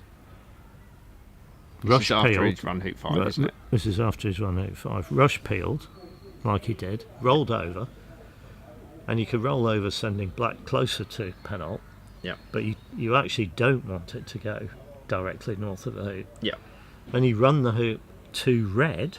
Yeah. Roquet red and send it to 2-back, getting on to black, and then rush black into peeling position, and you've put yellow to the side. Yeah. Where you can do the peel and rush yellow to 1-back. Yeah, and so provided you're happy rushing yellow to 1-back from 6 or 7 yards away, yeah, you've got the standard TP back on schedule. So yellow as the escape ball for the peel is also the 1-back pioneer. That's right. Yeah. Yeah. And so Samir's avoided having to rush to 1-back from 6 or 7 yards by having red at 1-back. Yeah. But if he, like you said, if he hadn't have played that good role, having done the rush peel, he might have not got the peel. Yes. Yeah. And we do talk about having good pioneers quite often, don't we? And they should be close to the hoop. But when you're doing peeling turns, sacrificing a good pioneer for giving yourself, like you say, a 7-yard rush from hoop 6 to 1-back is seen as a acceptable risk to take, isn't it? Yes, I mean, again, it's a manoeuvre that you should practice before you try and deploy it in a game that you really want to win. It's slight. I suppose it's a bit like what you're saying. It's slightly more difficult to do, but then it makes the rest of the turn easier again, doesn't it? Once you've done it, the difficult bit. As long as you get the peel. The difficult bit is getting the peel and getting that rush to 1-back. Yeah.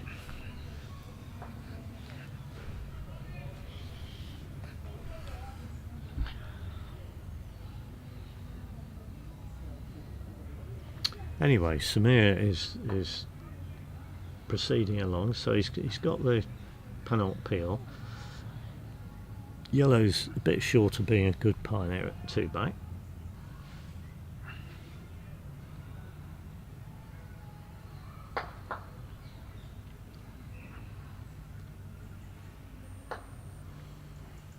And you can notice here, because he didn't really have enough room after making 6 to peel black very far. Yeah. And he's therefore in a situation where he's now sending red to 3-back from a long way away. Yeah.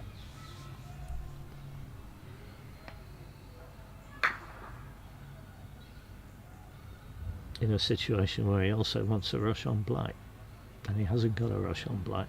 And he has got a rush on black, but he wanted a rush on black. Probably wanted it to the west of yellow. He has got a good 3-back pioneer. He has got a good 3-back pioneer, but he wants to send black to rover for the next peel. Into peeling position, ideally. Yeah. Or somewhere close to. And he also wants a rush on yellow to 2-back. Yeah. So again, blue's moving quite a long way in this shot, so he needs to play another good shot. Yeah, I'm not expecting this to cause him any challenge. These are sort of shots that you'd expect him to be playing really well, aren't they? Yeah, and he's played that.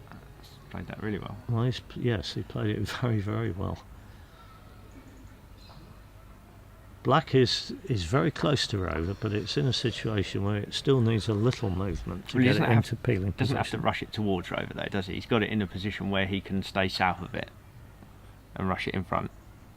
Yeah, he wants to make this hoop, get a rush near a rover, croquet yellow up to 4-back, and get in a position to just nudge black in front of rover. Yeah. So it's very much like a full ball break at this stage, but the peelee is also the pivot. Yeah. Oh, that's a strange place to rush to. Do you think so? I think he's coming up the rush line. You think he's coming up there? Yeah. Okay. I thought he would have kept it more sort of behind rover and played a straighter shot. Well, that's the other option, isn't it? That's what I would have done. Okay. He's played a split. He's played it well. Yeah. He is rushing it towards the hoop, isn't he? So he might think he can rush it into the jaws. Just needs move. Well, I think he'll just needs moving a little bit. It. Yeah. Oh that's yeah. good. Yeah. That's Good further touch. away than I thought. Yeah.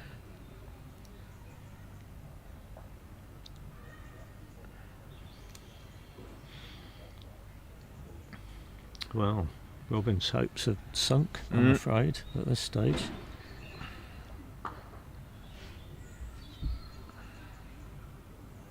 Right, so Samir's got the peel, so black is now for the peg. And he's still got 4 hoops to make. But he's essentially just playing a 4 hoop full ball break to win the game. Now I wonder whether he's going to have an early rover pioneer. I think he will do. You think he will? He does like his early pioneers, doesn't he? I'm backing him to do that. I know it's the sort of thing you get excited about.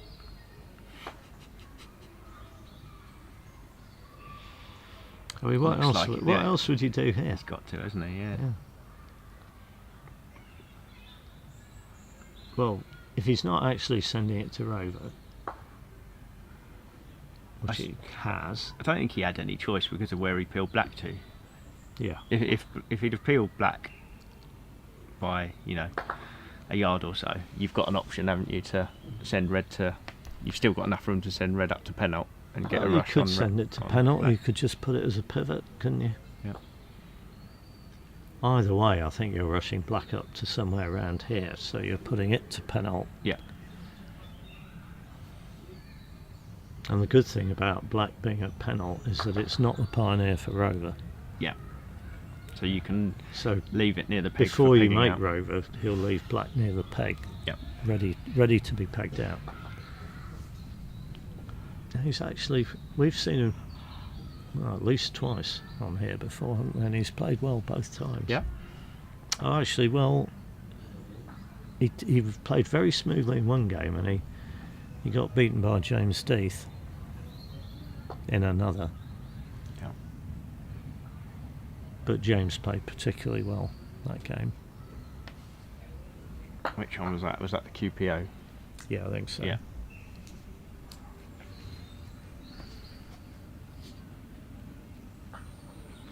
And in all honesty, this is the sort of game that we'd expect, isn't it?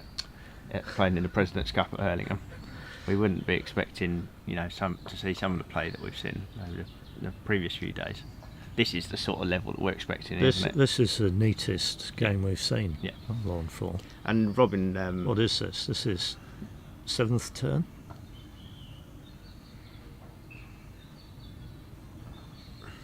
Yeah. He went round 5th turn. Robin missed, and he's now finishing. Yes, yeah, we had that corner 4 opening, didn't we? And Robin's not taken croquet, has he? No.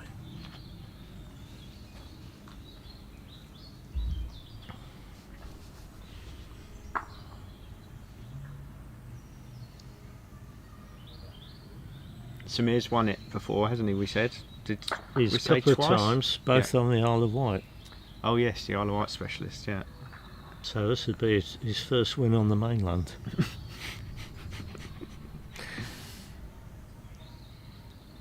And is he? Are we England now? We are, aren't we? Is he England captain? He is England England captain, captain, yeah. yes.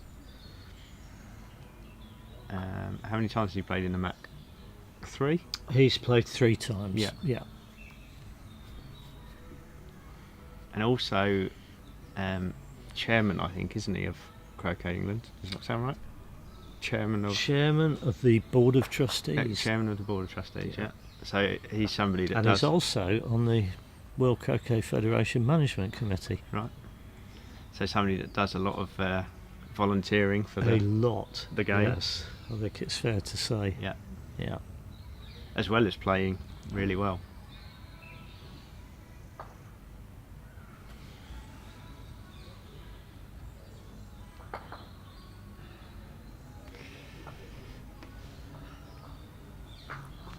Alright, I suppose the next interesting thing to try and find out is how Gabrielle's getting on. Yeah, she's now the only other contender, I believe we're correct in saying. I think so, yeah. Surely. Yeah, I think right? I think probably technically there is sort of other possibilities, but yeah. It's down, I think because it's sort of... Samir's on 9 now. Yeah. And if he didn't win again, there's a few people... Stephen or David could get to 9. But I think yeah, okay. in reality it's sort of down to Gabrielle or Samir. So a bit of good play for the viewers this morning. Yes, that was a treat, everyone. Hope everyone enjoyed that. Much quicker than some of the games we've seen. That was probably round about an hour, maybe a little bit less.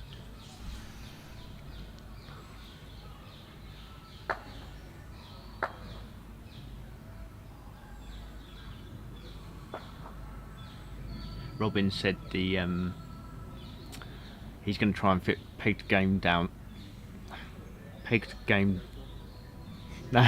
Pegged down games. Pegged down games in as the day progresses. Right. So if there's an opportunity, he's not worried about finishing. I'm going to have a quick look at the other lawn, see what's happening. That'd be useful.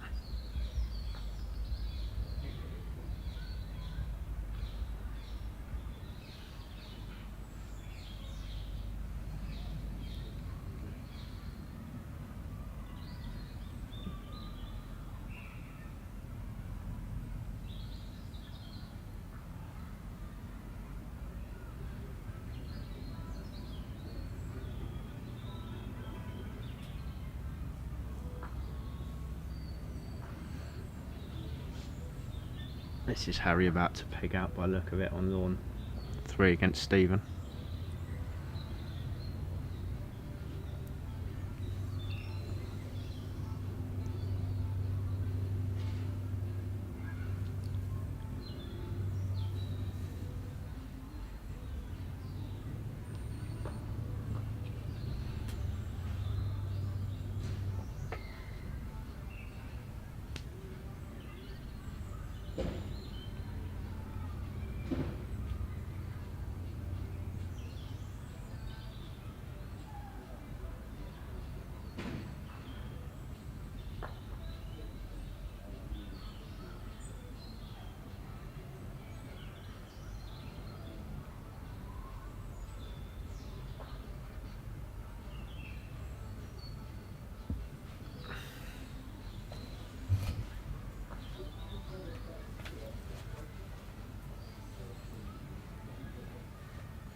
this off? We're coming back on. You're coming back on.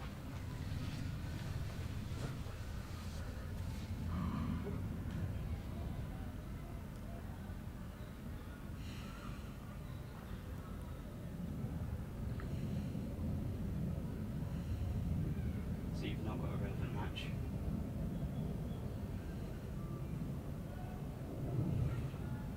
Because me and Samir are on 1. Gabson's going on 3. Yeah. This is James. You're back, Keith? Hello. Yes, well, I've just wandered down to have a look at the other lawns. Harry's beaten Stephen. So Yeah, I we think saw that. Takes Stephen out of contention. Yes, yeah, so you can only get to 8. On lawn 1, James is attempting a quadruple, having failed a sextuple Right, against David. Yeah. And Debbie has just completed a TPO against Gabrielle, Brilliant.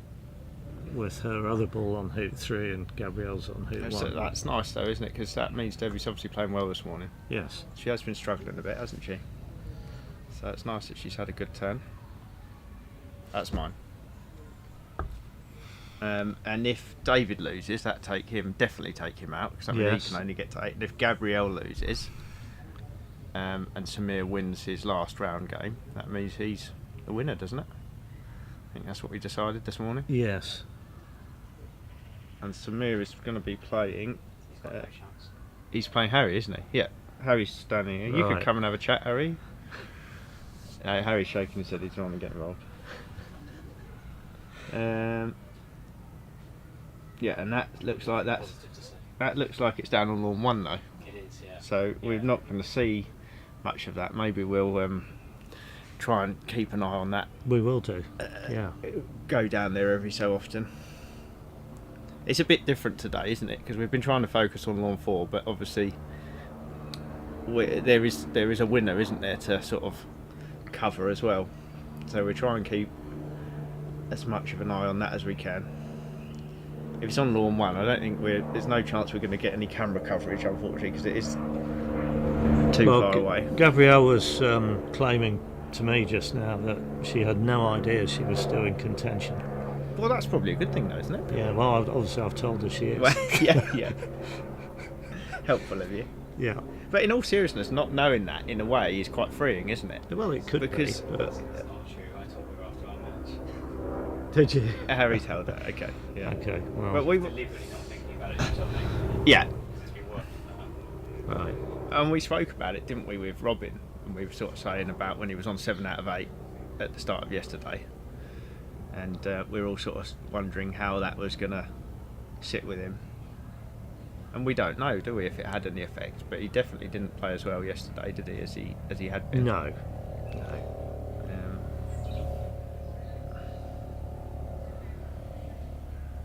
So anyway, it is definitely Samir's to win from here. Yeah, I think Chris asked me, might have been on day 2, who I thought, and I said I think Samir. Not that I'd seen him play, just based on the fact that he was still in contention, and obviously he'd won it before. So it's not a surprise, is it?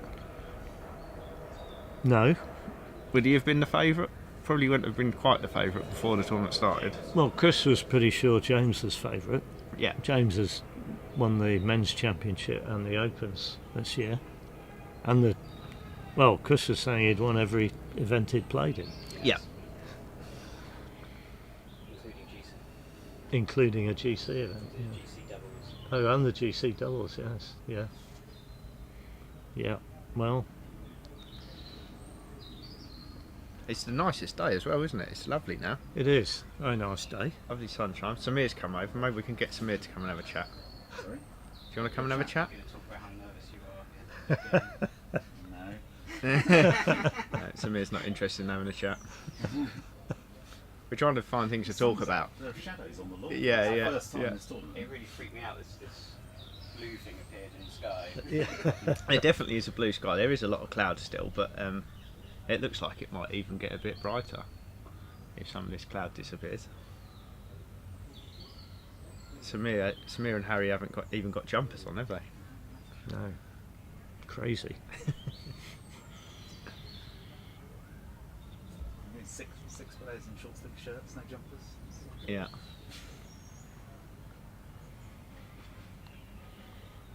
It's changed from Thursday.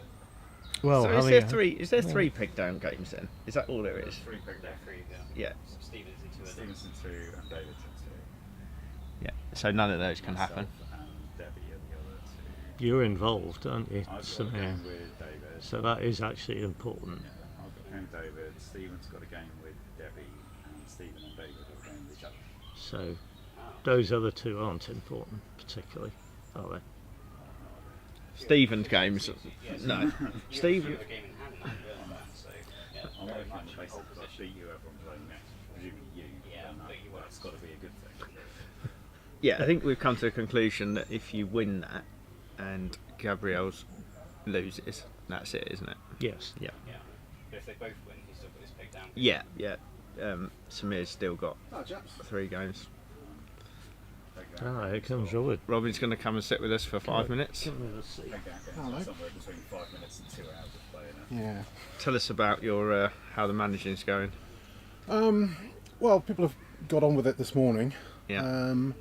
So, well, some of us have, no, not the rest of them. I think what we're going to be doing is we're just going to be finishing this round and then finishing round 14, and there's a significant possibility that the peg down games, in fact, don't in the end matter. There's only one of them that even potentially matters, Yeah, and that's Samir's game. and that is Samir David. against Gocha. Yeah.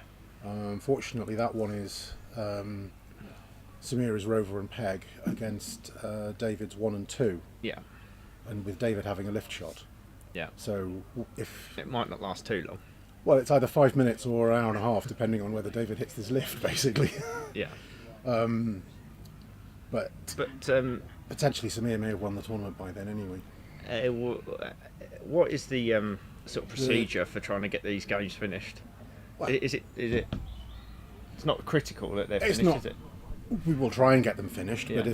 if we fail, They to can be left unfinished. They can if be they left have to be. unfinished. Well, you know, if it's getting late and everyone needs to go home or Yeah. it's dark or anything, Yeah. obviously you don't bother. No.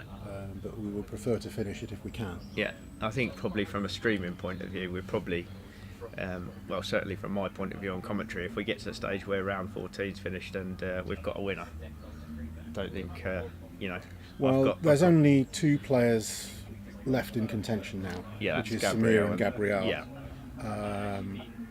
So it depends rather on whether what happens in the game between Gabrielle and Debbie. and If Gabrielle loses that, then yeah, if it's Gabrielle, not quite guaranteed, but it's very, very, it is very if, likely. if that's what we're saying. If Gabrielle loses and Samir wins, that's it. That's it. Oh, yeah. Well, if Samir gets one more win, he's won. Yeah, And as I said, he's well ahead against Gocha in the peg down game. yeah, yeah. And I don't know who he's got. I think he's got to play. He's got to play Harry in got the to play last Harry round, in the yeah, last which round. is what we were just speaking about. But that's down on lawn 1, so we won't see a lot of that. But we were No. saying we try and keep the viewers updated. Yep. So that's quite a crucial game. And then, but in the Gabrielle versus Debbie game, Debbie has done a TPO on Gabrielle. So Yeah. Gabrielle's a single ball player. That's on lawn 2 at the minute. That is on lawn 2 at the moment, Yeah. but I'm not sure what's happened since then. No, no. And Andrew Gregory was giving you a bit of stick for not pegging down the first game of the tournament on lawn 4 on the first day. Well, you know, I'm always a bit reluctant to start pegging Yeah. down all that early, because all you do is you back yourself up with Yeah. peg down games to finish afterwards. It does And feel a bit harsh, doesn't it, pegging down the first game? But it Yeah. did go on for quite a lot longer than any of the others. Well, but it looked like it was going to finish imminently at several instances. So, Yeah, yeah. It's difficult call to make, isn't it? well, the other thing is that it was getting towards lunchtime. So if everybody else goes to lunch, then there's not much point pegging it down whilst everybody else is over there eating. Well, unless the players want to have lunch too. Well, they can be instructed to have a quick one, Yeah, so you can manage that. yeah. So it didn't seem critical to peg that down at the No. time. And your first couple of days actually on the lawn, because you're managing, but obviously you are playing as well. Your first couple of days were brilliant, weren't they? You were playing really well. You'd had 7, hadn't you, out of 8? I had 7 out of 8 with 7 TPs. 7 TPs, 6 TPs and 1 TPO, was it? Yeah. Yeah. And you were playing really well. Unfortunately, yesterday it sort of well, the went off the problem boil. the problem was that my shooting went off a little bit yesterday. And a couple of them peeled off horribly, but for the most part I wasn't shooting particularly well yesterday. Yeah. And by that time everyone was played in and they weren't making errors and giving me the game back. Yeah. So by that time, if you weren't shooting well, you were losing. Yeah. So that was the problem yesterday. Yeah. Yeah.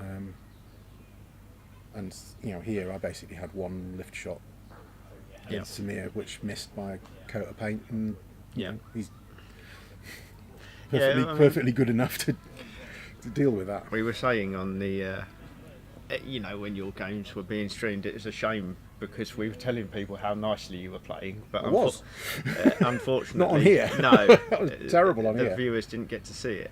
But on it's here, just one of those things, isn't it? Yeah. Do you think that has any effect? I don't know. I mean, in both games, first one, I was doing some complicated digging out to get the TPO and ended up with a 5-yarder that I had to hit about 3/4 ball. I remember that, yeah. And just missed it. I mean, I wasn't hitting it centre ball. You'd failed hoop 1 before that, hadn't you? I'd failed hoop 1 before that, but I kind of got away with that because I was able to get back in again. Yeah. And then I never really got back in that game. And then in the second one against Gabrielle that was on here, I had a good TPO position. Yeah. And I was just sending out hoop 4 Pioneer, and I aimed it to the left of hoop 6, and the split is going this way, so it should be pulling. So it should be pulling away from the hoop. Yeah. And just went into the hoop, and I never quite got it back. Never quite got it back. Yeah. So that was So I suppose there's 2 things really that we were speaking about. One, obviously being on the lawn that's being streamed could potentially have an effect in that you might not have done it that. There's an element of, particularly when you're taking a shot from in front of here, where you guys can see it straight down the line. Yeah. You're thinking, if this is a bad shot, I can just hear Chris Clark chuntering on. Yeah, so there's an element of that. You know you're being watched. You've been analysed. Because you've got you've got me as a chimp sitting here and Keith and Chris sort of commenting. Yeah. And you've got people watching at home. There is a thought in your mind of, I've played that bad shot. I wonder what the commentators are saying about that one. Yeah. And Gabrielle kind of said something similar the other day. I think I did mention it. She was saying that she had a jump shot to play on lawn 4, and all that was going through her head was that she'd watched some commentary when Keith was commentating on her last year, and she had a jump shot to play. And Keith said something along the lines of, "Jump shots aren't her strength." So she didn't end up playing the jump shot in the end. Although we were sitting here thinking she should have done. But the other thing maybe that we were wondering is, obviously you'd got to 7 out of 8, probably in a position that you weren't expecting to be in at the start of the tournament. No, that was higher than my expectations were at that time. And then maybe there's the thought that starts to creep in, hang on a minute, I'm doing well here. Yeah, absolutely. Can I keep playing well? If I can just win 2 games today, then I'm in a strong position. I can win the tournament now. And you probably, when you came to the tournament, you probably realistically didn't think you'd be in that position. No, I mean, to be honest, given the players that are in it, I mean, getting 7 or more is objectively speaking a good result. Yeah. Well, and that is the thing, isn't it? You get to 7 out of 8 and your mindset almost shifts a bit, because then you start putting a little bit of pressure. Not you're not doing it on purpose, but you like you say, you're thinking, hang on a minute, I've got a chance here. Undoubtedly, yeah. I mean, particularly when you're sitting in your hotel room last night and you're thinking, God, tomorrow morning, what's going to happen? Yeah. Oh, maybe. Yeah. And you start sort of thinking. Obviously, you think that. You start thinking. I don't think that. I mean, obviously, I have no idea, but I don't think that affected me too much. I think it was just yesterday that everyone was played in. Everyone has a bad day, don't they? Everyone was played in by then, and my shooting was not quite on, and that that can very easily lose you 4 games. Yeah, and I think that's a good way to think about it, because you could quite easily get quite down, couldn't you? Having been in such a good position, if you'd have been on the same number of wins, but it had been more evenly spaced out, win loss win loss win win win, or something like that. Yeah. You wouldn't have that sort of feel. Oh, I've had a bad day. I've lost.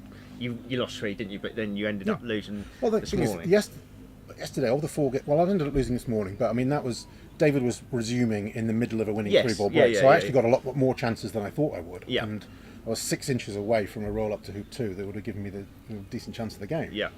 So that was okay.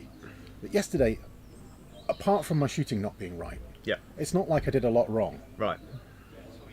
so it wasn't. No. If But I'd, it just if I'd feels got in worse, and doesn't it? if I'd got in and had good chances Yeah. in each of those games and then thrown it away, Yeah. you'd feel bad more. You'd feel Yeah, worse yeah, about it. But I didn't. But it's just the fact of, as you say, you got to that really good position, and then having a bad day, it almost feels worse than Yes. than it is. But like you say, you obviously analysed it and said to yourself, well, look, it's a bad day. It's not really my fault as such. Jamie was sitting here yesterday and said at one point he'd played in the President's Cup and he lost 6 games in a row and didn't even take croquet. Well, I didn't take croquet in 2 of them yesterday. You didn't take croquet this against Samir, morning. did you? So, Right. Those things. And if you don't take croquet, it's nothing you've done wrong. We can all miss shots, can't we? Yeah, of course. So, Yeah. So that's. I feel not too badly about that. good. Yeah. Well, hopefully we'll get a winner. That's the main thing, isn't it? I think we will now. Well, yeah, I don't particularly want to have pegged down games and a playoff. No. That's not a good. No, position. if we end up needing to finish peg down games, I mean, is the playoff? If there is a playoff, is there any stipulations as to what that is? Can it be It's a single game. Single game, yeah. Okay. Yeah, and it's only going to be a 2-way playoff now, isn't it? So Well, there's only 2 people in contention. yeah, So it can only be between Samir and Gabrielle. yeah, so that's good. But we can't really see lawn 2. No, I don't know quite what's going on there. James is just having fun with sextuples and bashing things about on lawn 1. that's kind of what we'd expect from James, isn't it? And I know he did want to try and win it. Obviously came to win, but once he's out of Yeah, he lost a couple of games that he shouldn't have lost Right. in the first series, and that just puts him two games behind the yeah, behind the speed. And he is someone that likes to enjoy himself on the lawn and have fun, isn't it? Oh, Isn't he? So yeah. you'd expect that he'd be trying sextuples and things like that. So he was playing okay, but he was just. I mean, I think the first 2 days, apart from my game against Gabrielle, I don't think I made any break errors at all. Yeah. Which is, to be honest, at that point, once you get in, completing your TPs is. Yeah, I mean, I think we've said it a few times. We probably haven't seen. We have seen some quality turns, and obviously Samir just probably put out the best game that we've seen on the stream lawn. But in general, we sort of feel like the quality hasn't been what you'd expect in the President's Cup. No. No, it hasn't. But I think. And I think that's been true for a few years. I mean, I think that we had a period where the President's Cup was, dominated by sort of Fulford, Clark, Morm, and people like that. Yeah. And that era of players were more consistently quality than you've got a series of top players now.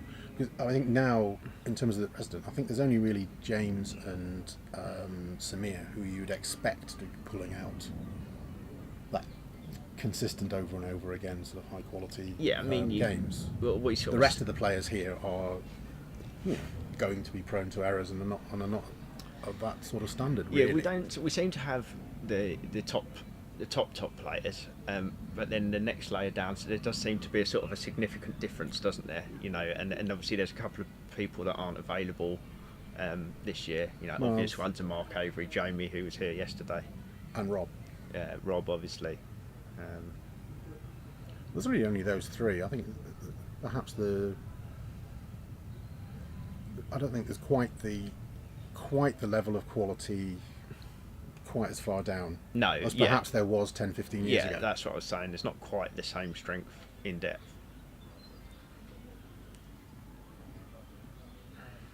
But in a way, that does make it more interesting, doesn't it? Brilliant game from Samir to watch, but Well- seeing that good time and time after again. Well, I remember. I don't know whether it was about sort of 15 years ago or 8 years ago. There was a series talk of putting the presidents over 3 days because everyone was finishing it so quickly. Yeah, Well, I you remember wouldn't that. dream of doing that now. No, I mean, 4 days is a challenge yeah. in relatively benign conditions. When was the first time you played in the President's Cup? First time I played in the President's Cup was 2001. And how long had you been playing when you first played that? 10 years. Yeah. So you started sort of late 80s, something like that? Yeah. Okay. And then since then you've played in how many I President's think Cups? this is my fifth. Fifth, I yeah. think. Okay, and presumably more appearances than that in the Chairman's. Yeah, I'm in third place all time in appearances in the Chairman's, but a long way behind Dawson and Gocha. Yeah. Yeah. They're So I suppose in years gone by, we might expect sort of one of those type of players to be in the Prez each year. Dawson or Gocha or somebody at the top of the Chairman's might one year get into the top of the Prez. Yes, but there was, usually a significant jump in standard between the Chairman's and the Press, which I still think there is, but I think that's because if you look down the Chairman's this year, with the best one in the world, it's not especially strong. No, it's sort of it's that step down in levels happened sort of across the board, hasn't it? All the way down. I've certainly played in Chairman's where It's been a quality field. A lot more sort of scary quality field than this year. That's no disrespect to the players playing it. Yeah. Good enough, but. Right, I'm just going to head up to the clubhouse for 5 minutes. Yeah, well, I'm going to go and see what's going on. See in if Lawn you can do two. some managing. Unfortunately, the 2 games that have finished don't. I was hoping to sort of sneak in one of the peg down games after 2 games had finished, but they're not. Unfortunately, players and Lawns are not haven't cooperated. They haven't helped you out, have they, this morning? No. No. But But well, thanks for coming over for the chat. I'm sure That's everyone right. enjoyed hearing from you. Okay. Well done in your tournament. I don't think you're going to be successful as it turned out, but Well, if you'd have I can still get to 8. Yes, because the and if majority you'd of wins is a good. if you'd have somebody that offered you 8 before the tournament started, I'm sure you would have been very happy. Well, if they'd offered me 7 out of 8 after the 2 days, I'd definitely, Yeah. definitely have taken it. Yeah. Very good. But no, I've just had fewer chances over the last day or 2 because my shooting wasn't good enough. Thank you very much. Okay.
Good afternoon again. So thanks for your patience. We're just trying to establish when the next match will be starting on our show lawn, Lawn 4. And it just seems unlikely that's going to happen for quite some time. There are 2 matches still finishing on our far lawns, Lawns 1 and 2. And it's unlikely that's going to happen anytime really soon, and there will be inevitably a lunch break. So we're going to close this live stream session now, and we will set up a new one. You can find the session that will be upcoming on the Croquet England YouTube website, and as soon as we have a sense of when this is recommencing, we'll obviously go live, and look forward to your company later on or very soon. Thank you.